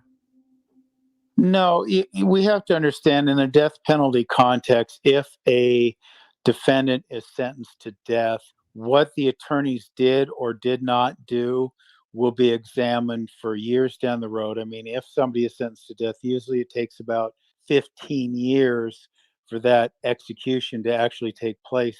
And during those 15 years, the Federal courts will take a look at it, and it will go all the way up to the U.S. Supreme Court. One of the reasons, about 50% of the death penalty verdicts get overturned. And one of the reasons for that is the counsel's failure to pursue certain avenues of defense. So it is reasonable and expected and really minimum practice for the defense attorneys in a death penalty case to pursue every avenue possible, even multiple times if there is reason to do that. The victim's family want the trial to be expedited. It sounds like the judge as well wanted to expedite the case, but defense obviously has been pushing hard to delay. Can you speak to that? Yeah, I mean, it goes back to some extent about having things done right. I mean, the prosecution knows, and with all due respect to the family, I understand why they want justice to be swift. But the prosecution understands that if they are investing all these resources, I mean, it always costs the state pursuing the death penalty, both for the prosecution team and for the defense team. It costs a lot of money. It costs a lot of court resources, etc. They want to make sure they do it once. If it is expedited in any way, and in that review process years down the road, the court says, no, wait a minute, this trial happened too fast because you did not give the defense proper notice on this particular issue or proper time to investigate the mitigating circumstances surrounding Mr. Kohberger's life, then it could be redone again. And so hasty justice doesn't necessarily mean justice. It has to be justice done thoroughly and 100% correctly, or again, there's a 50% chance that a sentencing verdict would be overturned. Wow, that's a crazy high statistic. Is the pressure so much higher because of that extrajudicial oversight? Sure. I mean, there's an expression amongst defense attorneys that death is different. And that is exactly the case. It is a meticulous, high stress situation where every avenue must be pursued because of that scrutiny that it's going to face years down the road. No defense attorney wants to be considered ineffective. Nobody involved wants to have to try the case again. That 50% rate I talk about is always related to the sentencing. It doesn't have anything to do with guilt or innocence, but it has to do with that death sentence. And that means that the judge, the prosecution, and the defense attorney all have to do their job almost perfectly, if you will, because the penalty is one from which no redress can be made once it's imposed. Here's something I don't know about, and I don't know how much listeners do at all. What do people need to know about closed door hearings for a grand jury, and what is a grand jury? Sure. Well, a grand jury, you think about it just like any other form of jury duty, might be the way that people can relate to it most. But when you're in a grand jury, it's secretive. It's just the prosecution presenting evidence. And the question is there probable cause to charge a defendant with a certain crime? The defense is not there. They do not provide evidence. It's not a trial.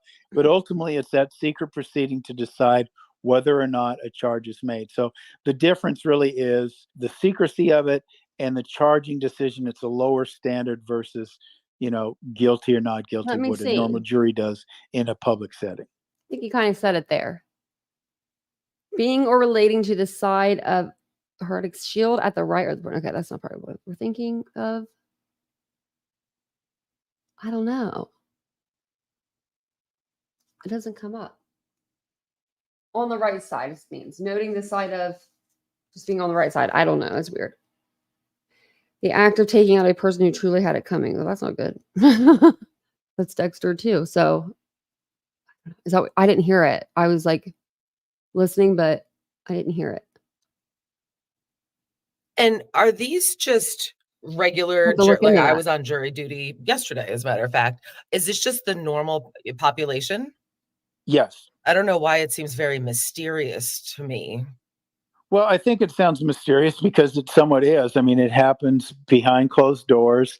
Nobody knows, about the proceeding. The future defendant doesn't know that this is going on. The testimony doesn't take place in open court. There's no cross-examination. All that is really seen, at least in my experience in Arizona, when it's done, is the transcript of the proceedings. That's it. Is the transcript, does that go on the official record? And is that something that can be looked at by the defense or anyone else at a later time? Yeah, certainly. And we see this in a lot of death penalty cases, but also other cases where they might challenge the sufficiency of the indictment. And those challenges are all based on the grand jury. If the prosecution failed to present exculpatory evidence that they knew they had, et cetera. If a witness lied during the grand jury in order to precipitate an indictment being filed, those sort of things can be something that they looked at because you're not subject to cross-examination. So if a police officer goes in there and says something that is not true or is later contradicted, they contradict themselves on the stand, that testimony can be used to attack their credibility and or attack the credibility of the indictment. One more follow-up. With that, let's say that scenario just happened, a police officer or any witness is then, their testimony is found to be contradictory. Could that mean midstream that the charges are then changed, that those are then dropped, or is that not the case? No, that's unlikely because that is a challenge that would maybe take place at the grand jury, challenging the grand jury transcript.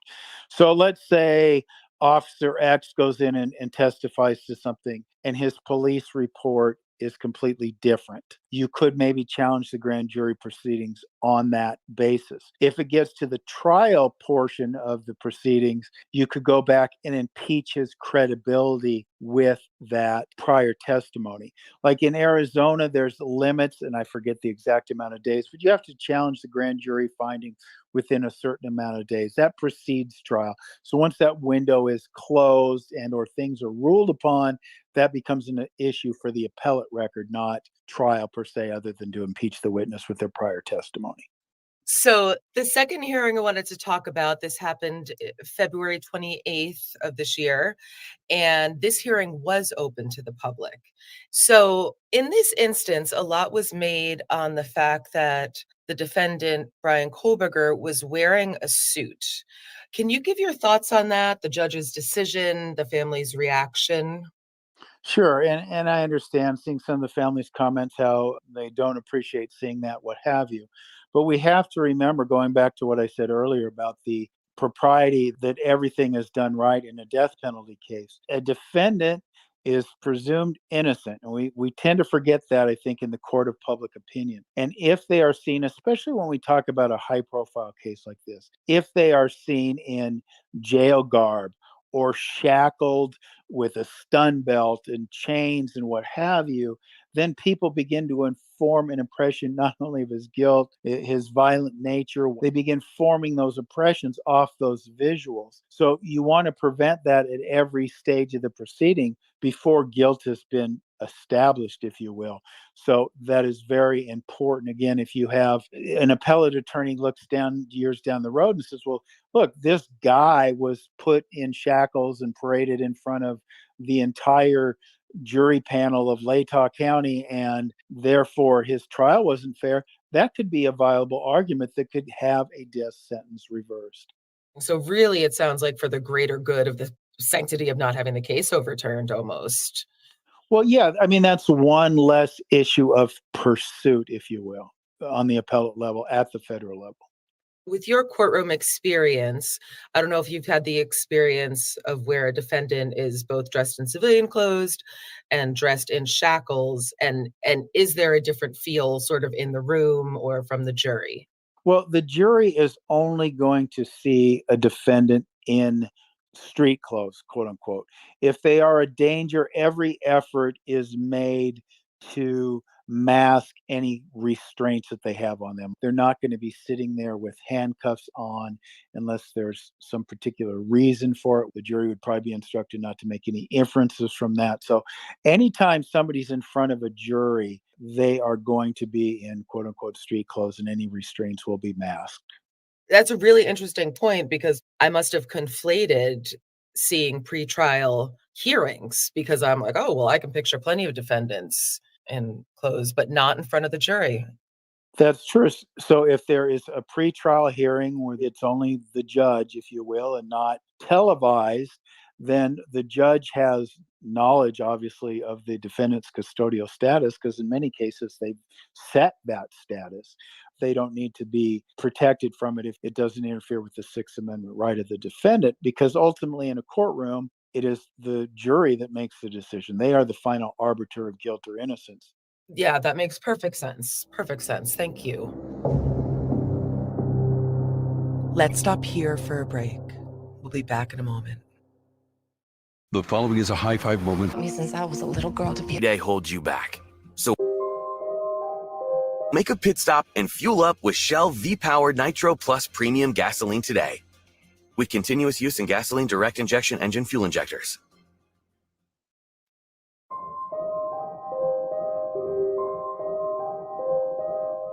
There have been well more than a dozen pretrial hearings in this case, but the most significant revelation is the alibi of the accused. And here, their alibi defense apparently is that he likes to drive around and see the moon and the stars. The new alibi. I have like a little theory about that. Do I buy it? No. The prosecution is currently taking great issue with what they claim is the defense's lack of progress in furthering the details of the defendant's alibi. In an April 24th, 2024 filing from prosecutor Bill Thompson, he writes, "It has now been approximately 11 months since the state filed its request for discovery disclosure alibi demand on May 23rd, 2023, and almost a year and a half since the homicides occurred. The defendant has been given more time than he is legally entitled in order to provide his alibi. The state is substantially prejudiced and compromised in its ability to investigate and respond to new or additional alibi-related disclosures." Bryan Kohberger out stargazing and driving the night 4 University of Idaho students were murdered. That's part of the alibi he's offering to the court. I ain't buying it. I'm not. I'm sorry. I'm not. It's not like, I'm not buying it. Come on now, Kohberger. I would have said, I don't know what I was doing. That's crime reporter Anjanette Levy, who's I ain't been got an following alibi. this I don't know case what I from was the doing. beginning. She continues describing the alibi details on a recent episode of Law and Crime Network's Crime Fix with Anjanette Levy. We've heard this before. So he says he certainly wasn't at that house. Instead, his lawyer's right. Mr. Kohberger was out driving in the early morning hours of November 13th, 2022, as he often did, to hike and run and or see the moon and stars. He drove throughout the area south of Pullman, Washington, west of Moscow, Idaho, including Wawaii Park. In Idaho, if a defendant is going to claim they have an alibi, they have to tell the prosecutor about a specific place or places where they were when a crime took place, and they have to identify a witness or witnesses who can vouch for them. In the state's motion filed after the alibi was revealed, prosecutor Bill Thompson writes, "The state respectfully submits that the defendant's supplemental alibi response continues to lack the specificity required by Idaho Code 19-519, which provides that the defense shall state the specific place or places at which the defendant claims to have been at the time of the alleged offense, and the names and addresses of the witnesses upon whom he intends to rely to establish such alibi." Man, I can't wait. In an for effort that. to better understand the legalities of these motions, I continued my conversation with Kirk Nurmi. I asked him to explain why the prosecution had such a strongly worded filing after the alibi was revealed. It's interesting because Idaho must be a little different. An alibi, in my experience in Arizona, is nothing that has to be supported or enunciated. I mean, you might call witnesses to support it, but you wouldn't have to enunciate it, if you will. I'd love clarification of the fact that, in this case, the prosecution said the lack of a finalized version of Kohberger's alibi was concerning and argued that a deadline was necessary to ensure the alibi was not affected by evidence unveiled during discovery. I guess first, what is discovery? Because my understanding was that was the finding out of information. Yeah, I mean, there is a bit of mystery surrounding that because we don't have all the information. My understanding is that what the Kohberger team is saying with this stargazing alibi, if you will, is that they will be able to support this alibi, not by persons or video evidence, but strictly by cell phone evidence that contradicts the cell phone evidence brought in by the state. And they are also making the assertion, as I understand it, that the state has not fully disclosed all the cell phone evidence that would be supportive of the alibi. Thus, they are simply putting out there that he was stargazing, and their cell phone expert will support that. I have to ask, what's your knee-jerk reaction to the alibi, if you want to share? Do I buy it? No. But if that's what you're asking, do I buy it? No. But it remains to be seen what the cell phone evidence is going to demonstrate. A lot of people tend to think that a defense attorney or a group of defense attorneys sit down and concoct a defense, or that they sit down with their client and they make up a defense. But sometimes, and this won't shock anybody who's done defense work, clients will lie to their attorneys, right? And a lot of times, sometimes, you can lie in a way that there's no affirmative proof to the contrary. So he says, I'm out stargazing. He very well could have been stargazing before or after he committed this crime. There's no proof to the contrary. So my guess is Mr. Kohberger believes he's very smart and says, hey, this is my alibi. You can't disprove it. Stephanie joins the You conversation. can't prove it or That disprove does it. sound like it's right out of a movie. Is that what actually happened? I have heard though that there's a gate to like the trail or whatever he's trying to say he was at, and there's a gate there at night, so you can't even get back there to get stargaze. Now, if that's true and they don't leave that gate open all the time and they do close that gate at night, that would be something else. And somebody seems so tricky that they're going to create this entire fabric of a story to their defense attorney. As a defense attorney, are you able to call BS, or do you have to play along? Well, as a defense attorney, unless you can disprove it, you have to allow the client to tell their story. You are not judge and jury. You are there to help them tell their story, whether you believe it or not. So if a client comes up, and we continue with the alibi example, how can you disprove that?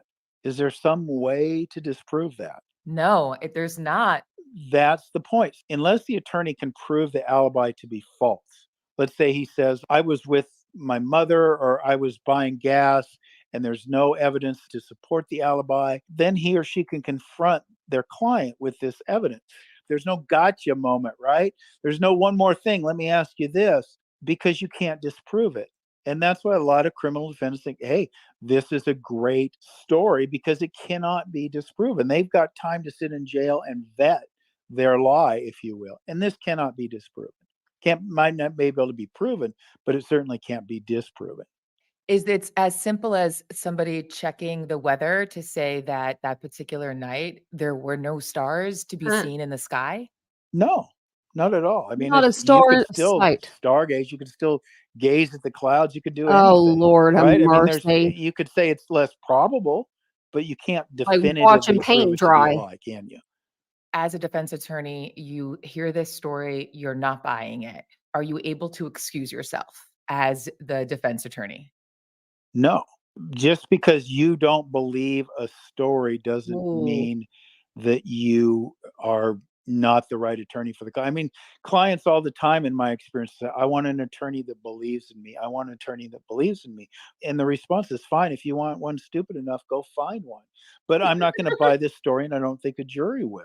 But if that doesn't knock the client off the story, then lawyers know. the client, can get up on the stand and tell that story.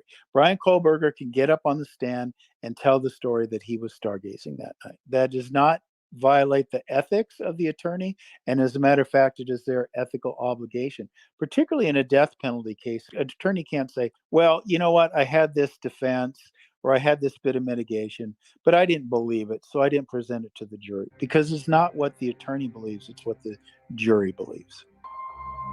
After this conversation, we checked the weather and saw that when Kohberger is alleged to be stargazing, it was overcast with intermittent ice fog. Having spoken with defense attorney Kirk Nurmi, Stephanie and I wanted to balance the equation. Here's attorney and former prosecutor Stephen Greenberg's take on the suspect's alibi and how he thinks it may play in court.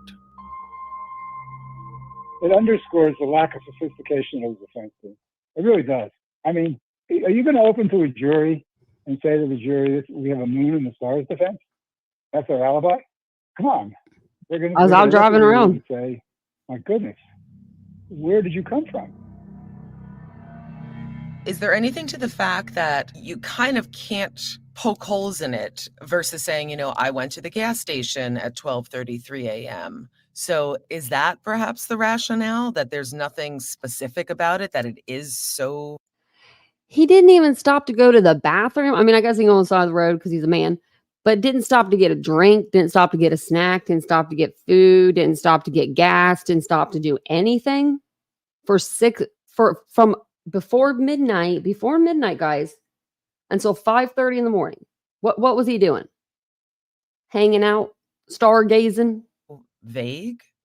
I think it's like throwing a whole bunch of stuff against the wall, hope something sticks. Yeah. Or something will come out later on. Which is what the prosecution is trying to avoid. Where's That Jay will bolster Logston it. been? They just Anyone want to know? have it out there. They're obligated to disclose their alibi. He brought snacks. Probably. I mean, shit's expensive nowadays. You know what I mean? Stephanie speaks with Inside Edition reporter Chris Spargo, who followed the case from the beginning, Jesus. to get his thoughts on the alibi revelation. Right now, when people ask about his guilt or innocence, based on what we know concretely, I mean, it's hard to really say one way or the other. I mean, we don't really know much about the prosecution's case, but we know the defense's entire alibi. So that, you know, at this point, when you think about it, the defense has a much better case just because we know so little. We know the probable cause affidavit that says he was in the cell phone area. They don't have him at the house in that affidavit. We don't know. There could be fingerprints in the house we don't know about. There could be a million things we don't know about. What we know for a fact, they know we have his car leaving Washington State University. We know we have his car arriving back at Washington State University. We know we have a few sightings of it along the way, heading towards Moscow, leaving, and we have some photos of the car. No, we have photos of the car. We don't have photos of Bryan Kohberger. None of those things say that they have photos of Bryan, that they can prove that Bryan is there. They can say they have a car that looks like Bryan's driving. It's certainly reasonable doubt-wise. It's not awful. They don't have his car parked there for what we know. They don't have him getting out of the car. They don't have him inside the house, of the information we have so far. So based on that alone, it's hard to convict someone with that alibi at this stage, given what we know, because we don't really have any other evidence that definitively places him there. And by the way, most of this information is really circumstantial. Is it very likely that all these small things all happen to lead to the same guy? Who the hell knows? That's just the reality of it. We don't know. And the sum of small things, I'm not convinced should equal death, in my humble opinion. And of course, you know, we're still at the phase of gathering information. The burdens right now are relying on the Honey, prosecution. The he defense, killed 4 like I people said, there, the defense sweetie. alibi is not much in the way of it's not like he was with a friend, he was Ain't driving got a alone. friend. If you got to pick an alibi and you couldn't think of one, that would, you know, I was alone doing something.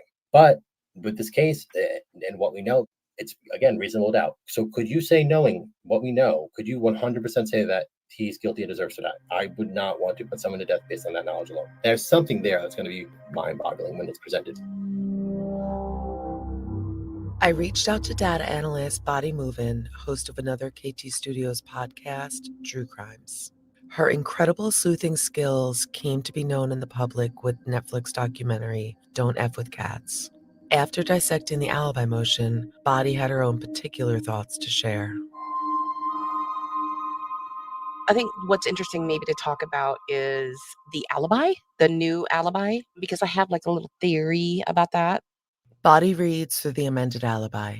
Bryan Kohberger's amended alibi says that he was busy with classes at work and at Washington State University, and he was running and hiking, and those activities decreased but did not stop. Instead, his nighttime drives increased. And it says this is supported by data from Mr. Kohberger's phone, showing him in the countryside late at night or early in the morning on several occasions. The phone data includes numerous photographs taken on several different late evenings and early mornings, including in November, depicting the night sky. And then it goes on to say, Mr. Kohberger was out driving in the early morning hours of November 13th, as he often did, to hike and or run, see the moon and stars. He drove throughout the area of south of Pullman, Washington, west of Moscow, Idaho, including Wawawi Park. So it's basically saying he always goes driving late at night. And there's evidence of pictures taken on his phone, including pictures that were taken in November. Now, it doesn't say that he has pictures from that night or that morning. It just says including in November. So we need to make that clear right now, because a lot of people are running with, well, he has pictures from his phone that night. No, he doesn't. No, he His doesn't. phone was turned off. So that's number one, because that's a big thing online right now. People are like, well, it's done. He's I got a know. picture. It's got metadata. No. I very much doubt that. And number two, the PCA says Bryan Kohberger either turned off his phone, turned it onto airplane mode, or was out of service, and then picked back up after the murders. Here's what I kind of think, and something I kind of want to talk to you about. In the alibi, it states that there's going to be this Cy Ray, who's the CSLI expert, the cell phone tower, cell phone, and other radio frequency expert, to corroborate that Bryan Kohberger's phone was south of Pullman and west of Moscow. Well, look at a map of Idaho or in Washington. Where is Waweebe Park? It's south of Pullman and west of Moscow. Okay. So here's what I kind of think. And it's a bad service area, by the way. It's important to note that it's a bad service area. Let's stop here for another break. We'll be back in a moment. High Five Casino. High Five Casino is a social casino with real prizes and big Vegas. I'm going to let it play through because it's already like after the time it says it's supposed to be over, and I don't want it to go back to the beginning. Hits at highfivecasino.com. The hottest games right from Vegas, and all winnings go straight to your bank account. Hundreds of exclusive games, free daily rewards, and come back to get free coins every 4 hours. Only at highfivecasino.com. High Five Casino is a social casino. No purchase necessary. Void where prohibited. Play responsibly. Terms and conditions apply. See website for details at high5casino.com. High Five Casino. You have taught me since I was a little girl to be a good wife. Produced, written, and directed by Tyler Perry. I tried everything. I thought I could love him through it. Love. I gave up so much of myself to be with you. Betrayal. That boy put his hands on you. And vengeance. You haven't met the real me. Megan Good. Be careful pushing a good woman too far. Ain't you glad to see me? You better leave me alone. Don't miss Tyler Perry's Divorce in the Black. Rated R. New movie July 11th. Only on Prime Video. You don't let a busy schedule hold you back. So why would you let anything stop your vehicle from performing at its full potential?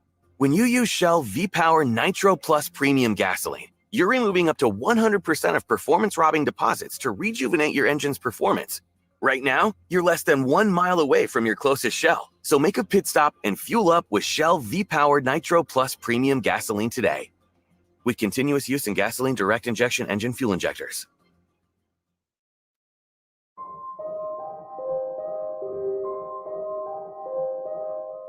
Body goes on to say this herself, but it's important to note that the following is her own opinion based on extrapolations made from reviewing legal documents.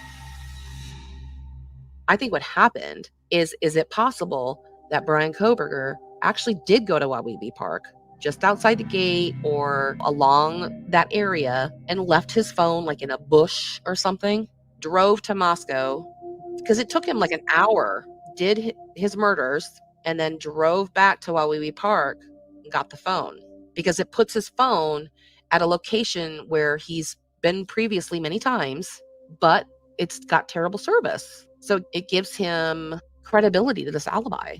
And if that's true, is that an area that police now and whatnot need to be looking at for a K-bar, Dickie coveralls? Do you know what I mean? Like evidence of a dumping of some kind. Like That's a really, really interesting thought. if what I said about, leaving the phone at Waweebe Park is true, then that shows intention. I mean, obviously there was intention, clearly. But what I mean is like premeditation in ways that I hadn't really considered all that much. It just shows a lot more purpose because it's very shady. But again, it's just a theory. More on that next time. For more information on the case and relevant photos, follow us on Instagram at KT_studios. The Idaho Massacre is produced by Stephanie Leidiger, Gabriel Castillo, and me, Courtney Armstrong. Okay. Editing Sorry, I and was looking sound up stuff. design by Jeff Twa. Music by Jared Aston. The Idaho. Okay, so we'll see when they have the next episode. Let me take the banner down. And fix that.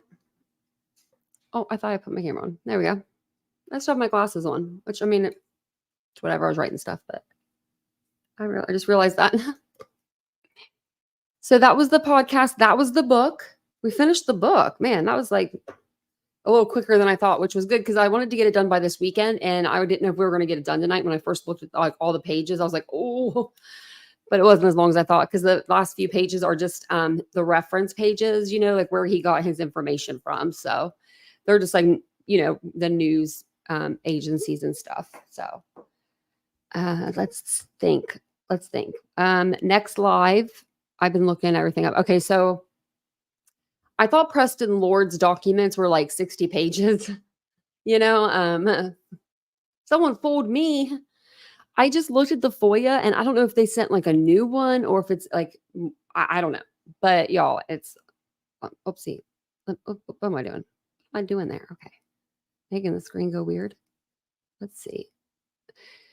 And apparently I was looking at the chat over at Bullhorn Betty's because she's live right now. So I was trying to get a feel of the chat. Like I was reading it, trying to see like what was going on about the live, you know, with Seth. And it sounds like it was disappointing for some people. They wish Tony wasn't there. So I don't know.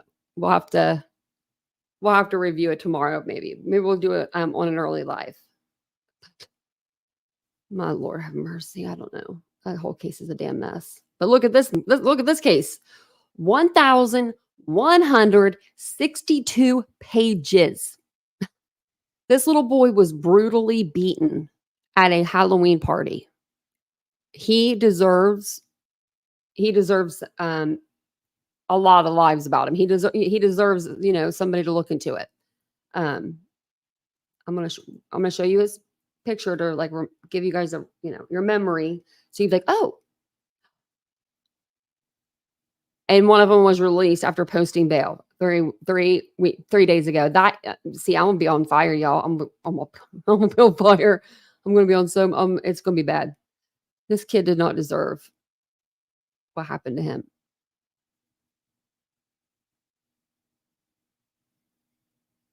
Let me show you this kid. Remember this little boy? We went over it in a few lives.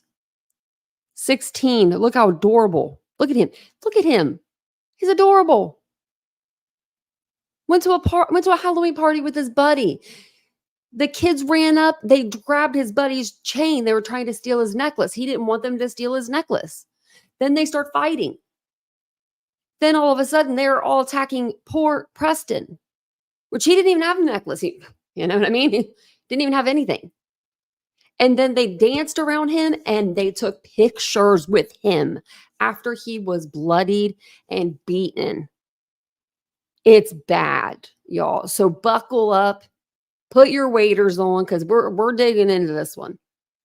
This is a lot of paperwork. But I know that they're arresting people and it's kids. But there was adults at the party and it's like, what is going on? They should all be in jail. Baby girl, you're right. All of them. I want them all in jail. You know, I get a little fired up when it comes to kids. And this one really gets me. 16 years old. He should have had his whole life ahead of him. You know, it's sad. It's real sad. Gets me fired up. I like those cases though that do that get me, you know what I mean? That get me fired up because that's what you need. Passion, right? And so I finally got the unredacted. They said, and I wrote them again because I thought they didn't send it. And I was like, you didn't send me that. And they wrote me back and they said, there's actually more. They're like, we're still redacting these things, but we'll send more. And I'm like, what? So we're going to go through all this. Just, little by little. See, a lot of it's redacted, but still, 500 pages. Look at this. I was going to print this, right? I went and, hold on a second. Look at this. This is funny. I don't know why I turned the camera off. You guys can see me. I don't look any different, I guess, standing up than I do sitting down. I'm just standing up. Standing up, not sitting down. I went and got paper today, right? 500 sheets. I'm going to need more paper. I'm not going to be able to print everything. I'm just going to print the major stuff that we need, I guess, because I like to print things and then highlight them. instead of using the computer to highlight, because this hurts my eyes after a while. Who did I miss? Oh, hey, Reno.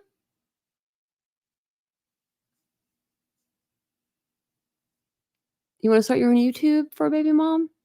What do you want to do on there? Do it. You should. You should. You should. That's true. I could do front and back. You're right, baby girl. I could do that. That's what I usually do. I'm like my thick paper, because I have like cardstock I'll use for my store. And it's expensive. It's more, the cardstock's more expensive. So I always try to use both sides. Try and talk. You really don't need much to start a YouTube channel. You can start a channel with just your phone. That's what I did. Well, I didn't. I lied. I didn't because my boyfriend's bougie and I love him. But I should have just started with my phone because the equipment wasn't that great. But I remember I started with his old laptop. This thing was old, like an old I forget what they're called. It wasn't a MacBook. It was like one of those notebooks or whatever they're called. Think books or think pads or whatever they're called. That and ThinkPad, yeah. It was like the first generation one too, or something huge. And I had that, and then he got me a little microphone to use from work, because like they had a bunch of them. And they didn't care, so he could take one with him. And then I used I think I had a light. I bought a light maybe on Amazon or something, like a little small ring light. It was super small because I don't know inches very well. And it was super small. And that's what I used. And it was just, you could mention another creator, PKC. No, I don't mind. But I don't know. I just started with that. And I started in my kitchen in the corner. You'll see my back wall is like an orangey color, because that's what it used to be. An orangey color. And then I moved, I think, into the bedroom. And then I moved over here because this was an office at one point. Well, it's an office again. And then I moved to the floor right here. I don't know why I moved to the floor, but I thought it was cute. I just sat on the floor. Yeah. And then I moved back over to that room. And here it's hard to see it. But yeah. Yeah, we never started YouTube channel. You're surprised. Baby girl, I started it when Kylie Rodney. I just had something to say. It's weird, like one day you're sitting there and you're like, man, I have something to say. I'm going to get on my YouTube channel, because I had a YouTube channel for like trauma. I was going to use it for that, but I never really got into it. I didn't have a channel name or none of that. And so finally I was like, I want to do true crime. And I've always been into true crime since I was a little itty bitty. Like I'm a weird kid. I was a weird kid, little Sherlock Holmes. And, you can still be private and have a YouTube. You don't necessarily have to show your face. You could always, use an avatar. A lot of people do that. But I feel like the more people use an avatar and don't show their face, the more people want to know who it is. So like they're nosy. They'd be digging into stuff. I know I need to save the paper. I'm one of those people, I print the internet, like the commercial. It says don't print the internet. I don't really print that much. I haven't been printing that much, but I did get paper today. So I thought this was going to be just like a little bit, 50 pages maybe. I was like, dang. I was writing things I needed to get done for us. So we're going to do Sarah Boone. So Sarah Boone, we'll work on her. Maybe we'll do that one tomorrow, since we didn't get to do that tonight.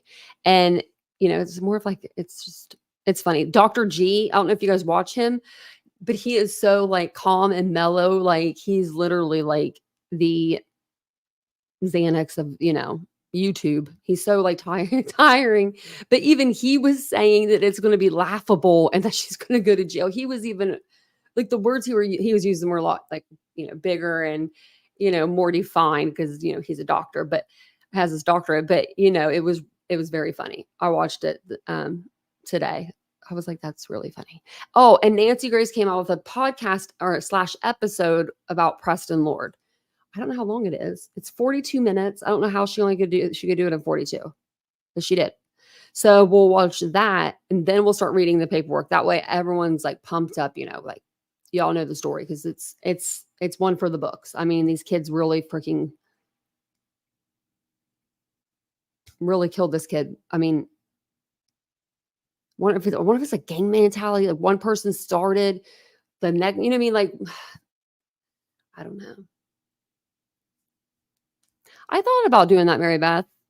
I thought about that. Yeah, if anyone ever needs any help, let me know. I've helped a few people with their channel. I'm not very good at like Jan wrote me one day and I was in the store and she's like, how do you do something? She asked me how to do something. And I was like, oh, Jan, I don't know. I was like, I don't freaking know. I was like, you just go to this button and this button. Like, I don't know what they say. You know what I mean? Necessarily. I just know where to click. But we got it figured out.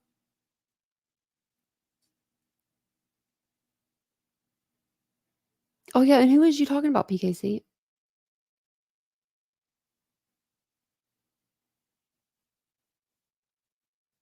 Oh, Forensic Frenzy. I've never heard. I never heard of her. Oh. Man, I would love some extensions. I really would, baby girl. My hair's at that length. It's like that weird length that the length. I'm at that weird length. I don't like it. I look at myself and I'm like, oh, should I just cut it again? And then I'm like, no, you want it longer again. You know, you could do like literally, you could just like do videos of you doing hair and talking to your clients. That would be so fun. If you just set up a camera and like you told your client, of course, like when they came in, they know because y'all be funny. Hairdressers and they get some good stories. That would be a pretty good YouTube channel. And you just sit your camera up with a little ring light and then just like do the hair like you normally would, no script, no nothing. Just talk to them like you normally would. That could be a good channel. Think about that. I'm thinking of a name right now too. I don't know. I'll think of it. She's like, I'm private. I don't want a YouTube channel. I'm like, baby girl, let's listen to this. Oh, baby girl. I get fired up when it comes to teenage boys.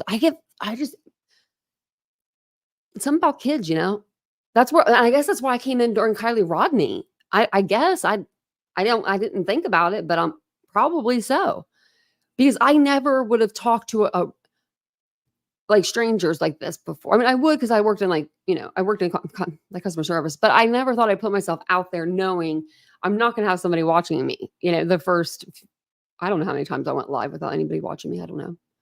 Could have been 1. It could have been 5. It could have been 10. But you guys slowly started coming in. And then, now we have our like group and I love that. And I loved me. I got in here today and I was like, there's like 20 people waiting. I was like so excited. I was like, look at that. I was like, look at those people. But I do want to get more people on the show. I want to do more like panels. I want to do more things like that. It's hard to find somebody, So if you guys have any recommendations, let me know. I just like people that stick with the facts, stick with like documents. Don't go too far out into conspiracy. I'll talk conspiracy though. I like to talk that. I like to talk other views and all of that. Other views is great. I just don't like it when, there's no room for like, no one wants to bend a little. Do you know what I mean? So Granny's watching said she would. Yeah. She says she still come on my channel. I go on hers. I went over there actually the other day. And then someone cried about it, remember?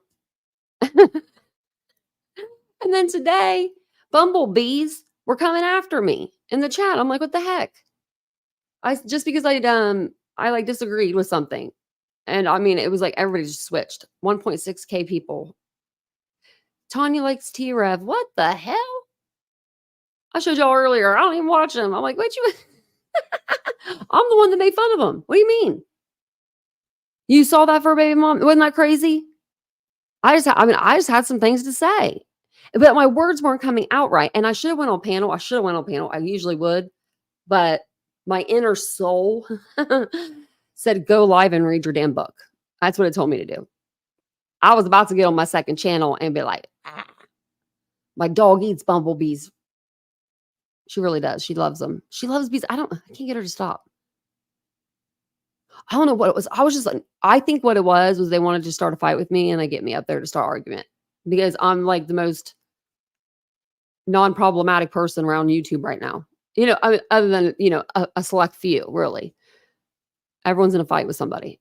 It's craziness. I'm just like over here trying to be in my own corner. But I did say something. I said, why are you giving me your time pretty much? Like, you know what I mean? That was my thing. Like, why give them your time? And like, they took that to heart. And you could tell like when they took it to heart, like their tone changed, the chat changed. And that's when they were like, she likes T-Rev. She watches T-Rev. And then they put that on the screen. And I'm like, oh my God, I do not watch T-Rev. She did put that on the screen that I didn't watch T-Rev. So I was like, yeah, I won't for a baby mom. I won't. This is usually as much as I'll say this and then I get off and I'm done. You know what I mean? it is too exhausting. You know what I mean? I couldn't be them people. I couldn't. It's too exhausting. I don't know how they do it. I did. Oh, I didn't. Oh, he has a new one? Oh, Lord have mercy. He has a new post. But I read the one about his rapping and stuff, and his rap album came out today. I forgot to tell you guys.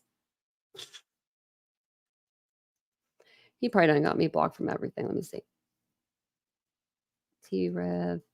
Oh, 757.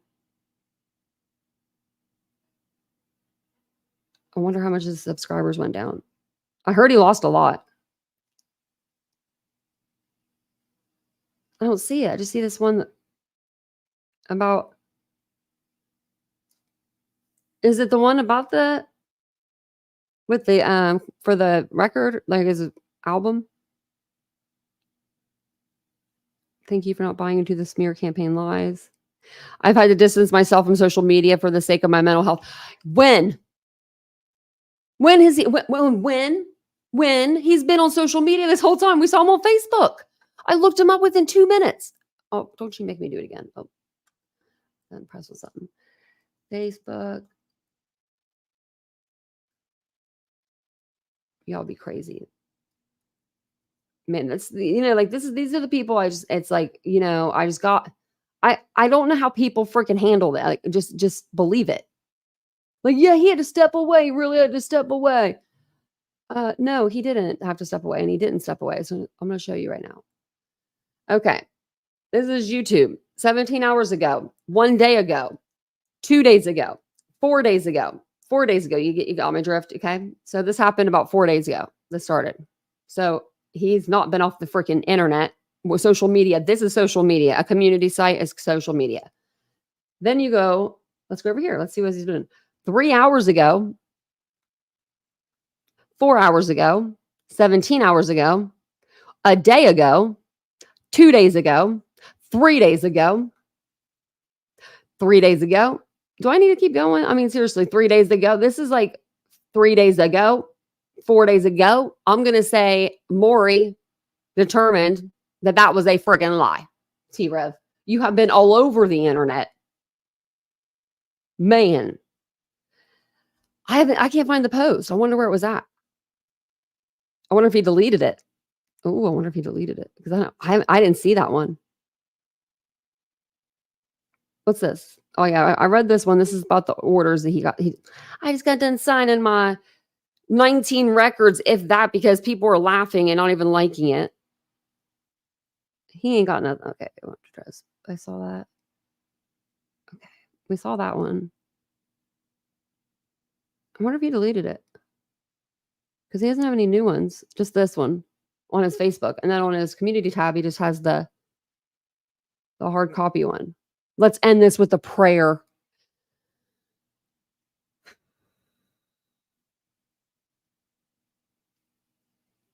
Man. Hey, Sunshine. He done it. He did it. He had a guy on his show pretend to call in. It's probably not the first time he's going to do it. And it's probably not going to be the last time. But he did it. If he would have just owned up to it, it would have blown over. But I told you, he'll be back. He ain't going to ever leave. He'll be back in a week or so, and he'll be like, nothing even happened. YouTube a day ago, public statement. Okay, maybe it was one we were reading over.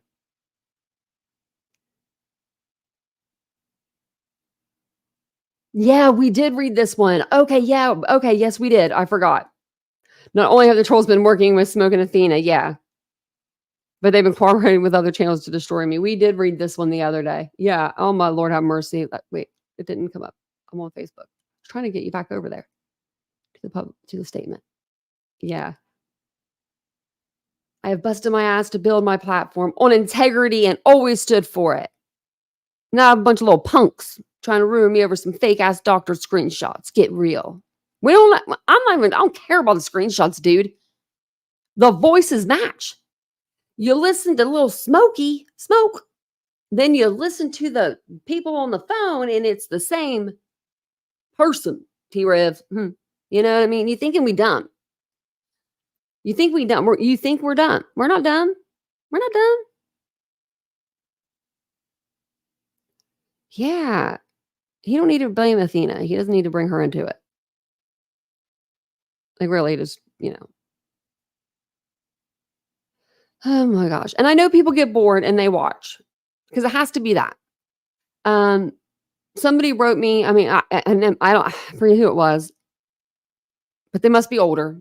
They are older. They told me they're 75 or something like that. And they said, but what will I watch?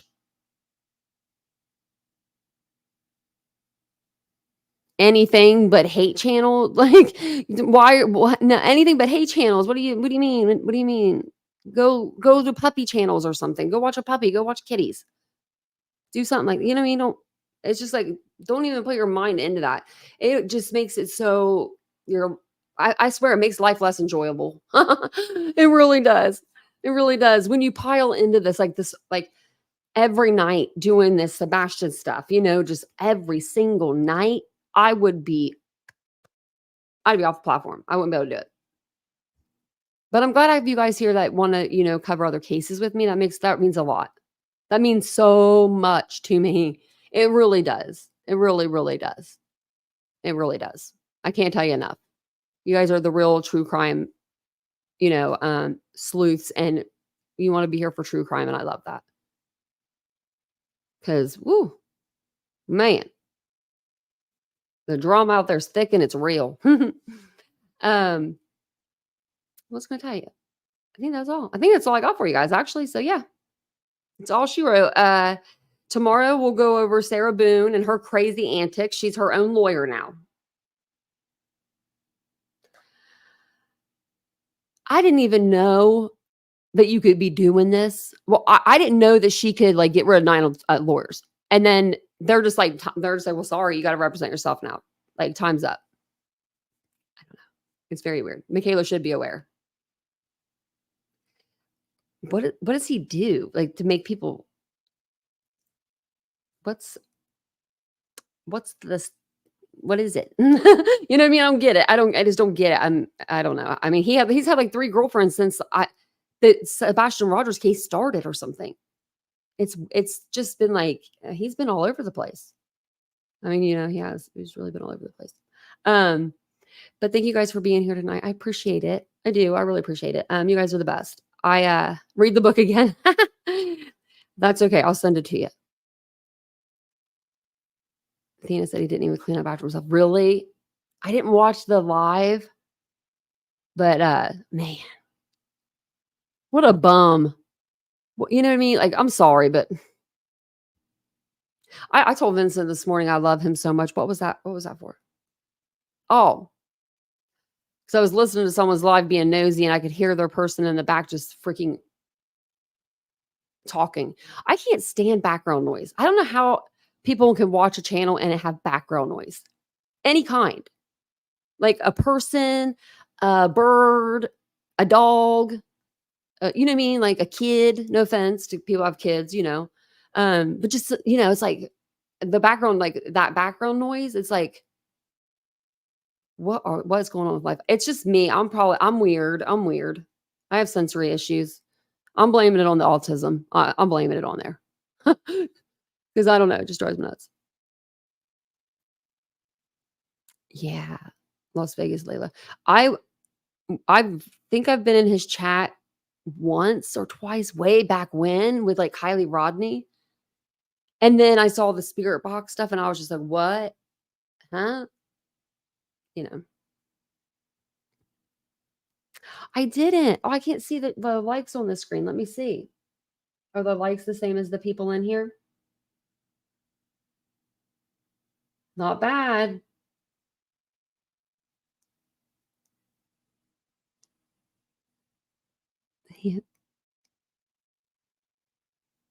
Really half the studio hidden because it was all messy. Well, Stephanie, I saw one day he took like, I didn't know what it was because it was like so far away. It looked like it was a curtain or something, but it was a cardboard. He took like a piece of cardboard and I'm like, what?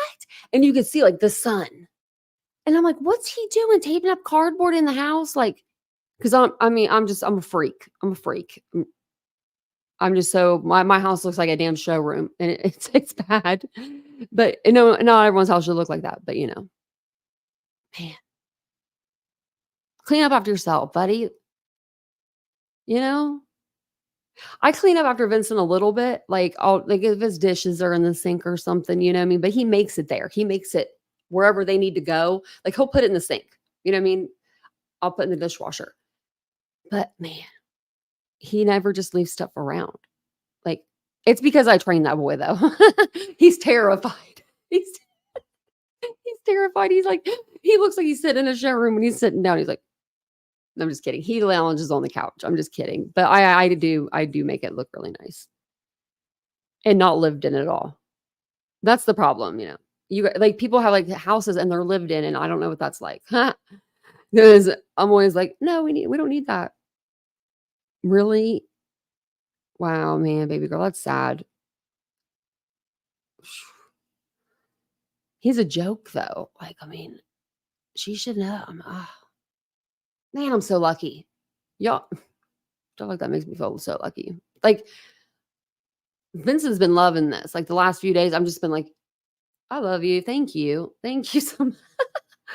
Thank you so much for being you. Like, he really is a very special guy. He really is. He puts up with my shit and he just leaves me alone for the most part. Like, he'll come in and talk to me, of course, but if I'm in here, he's just like, she's in there doing her work. Let's me be.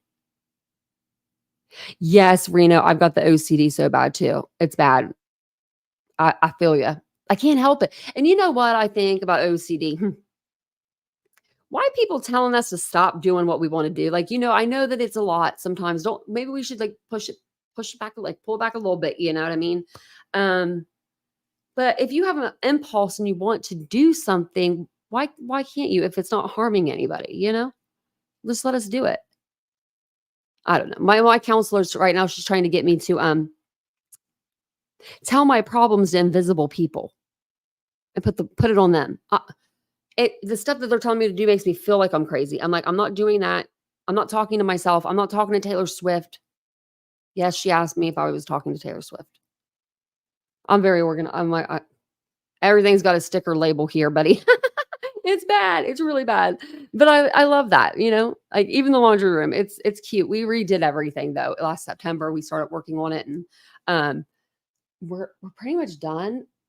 Like this room needs done. I don't like this room. There's just something.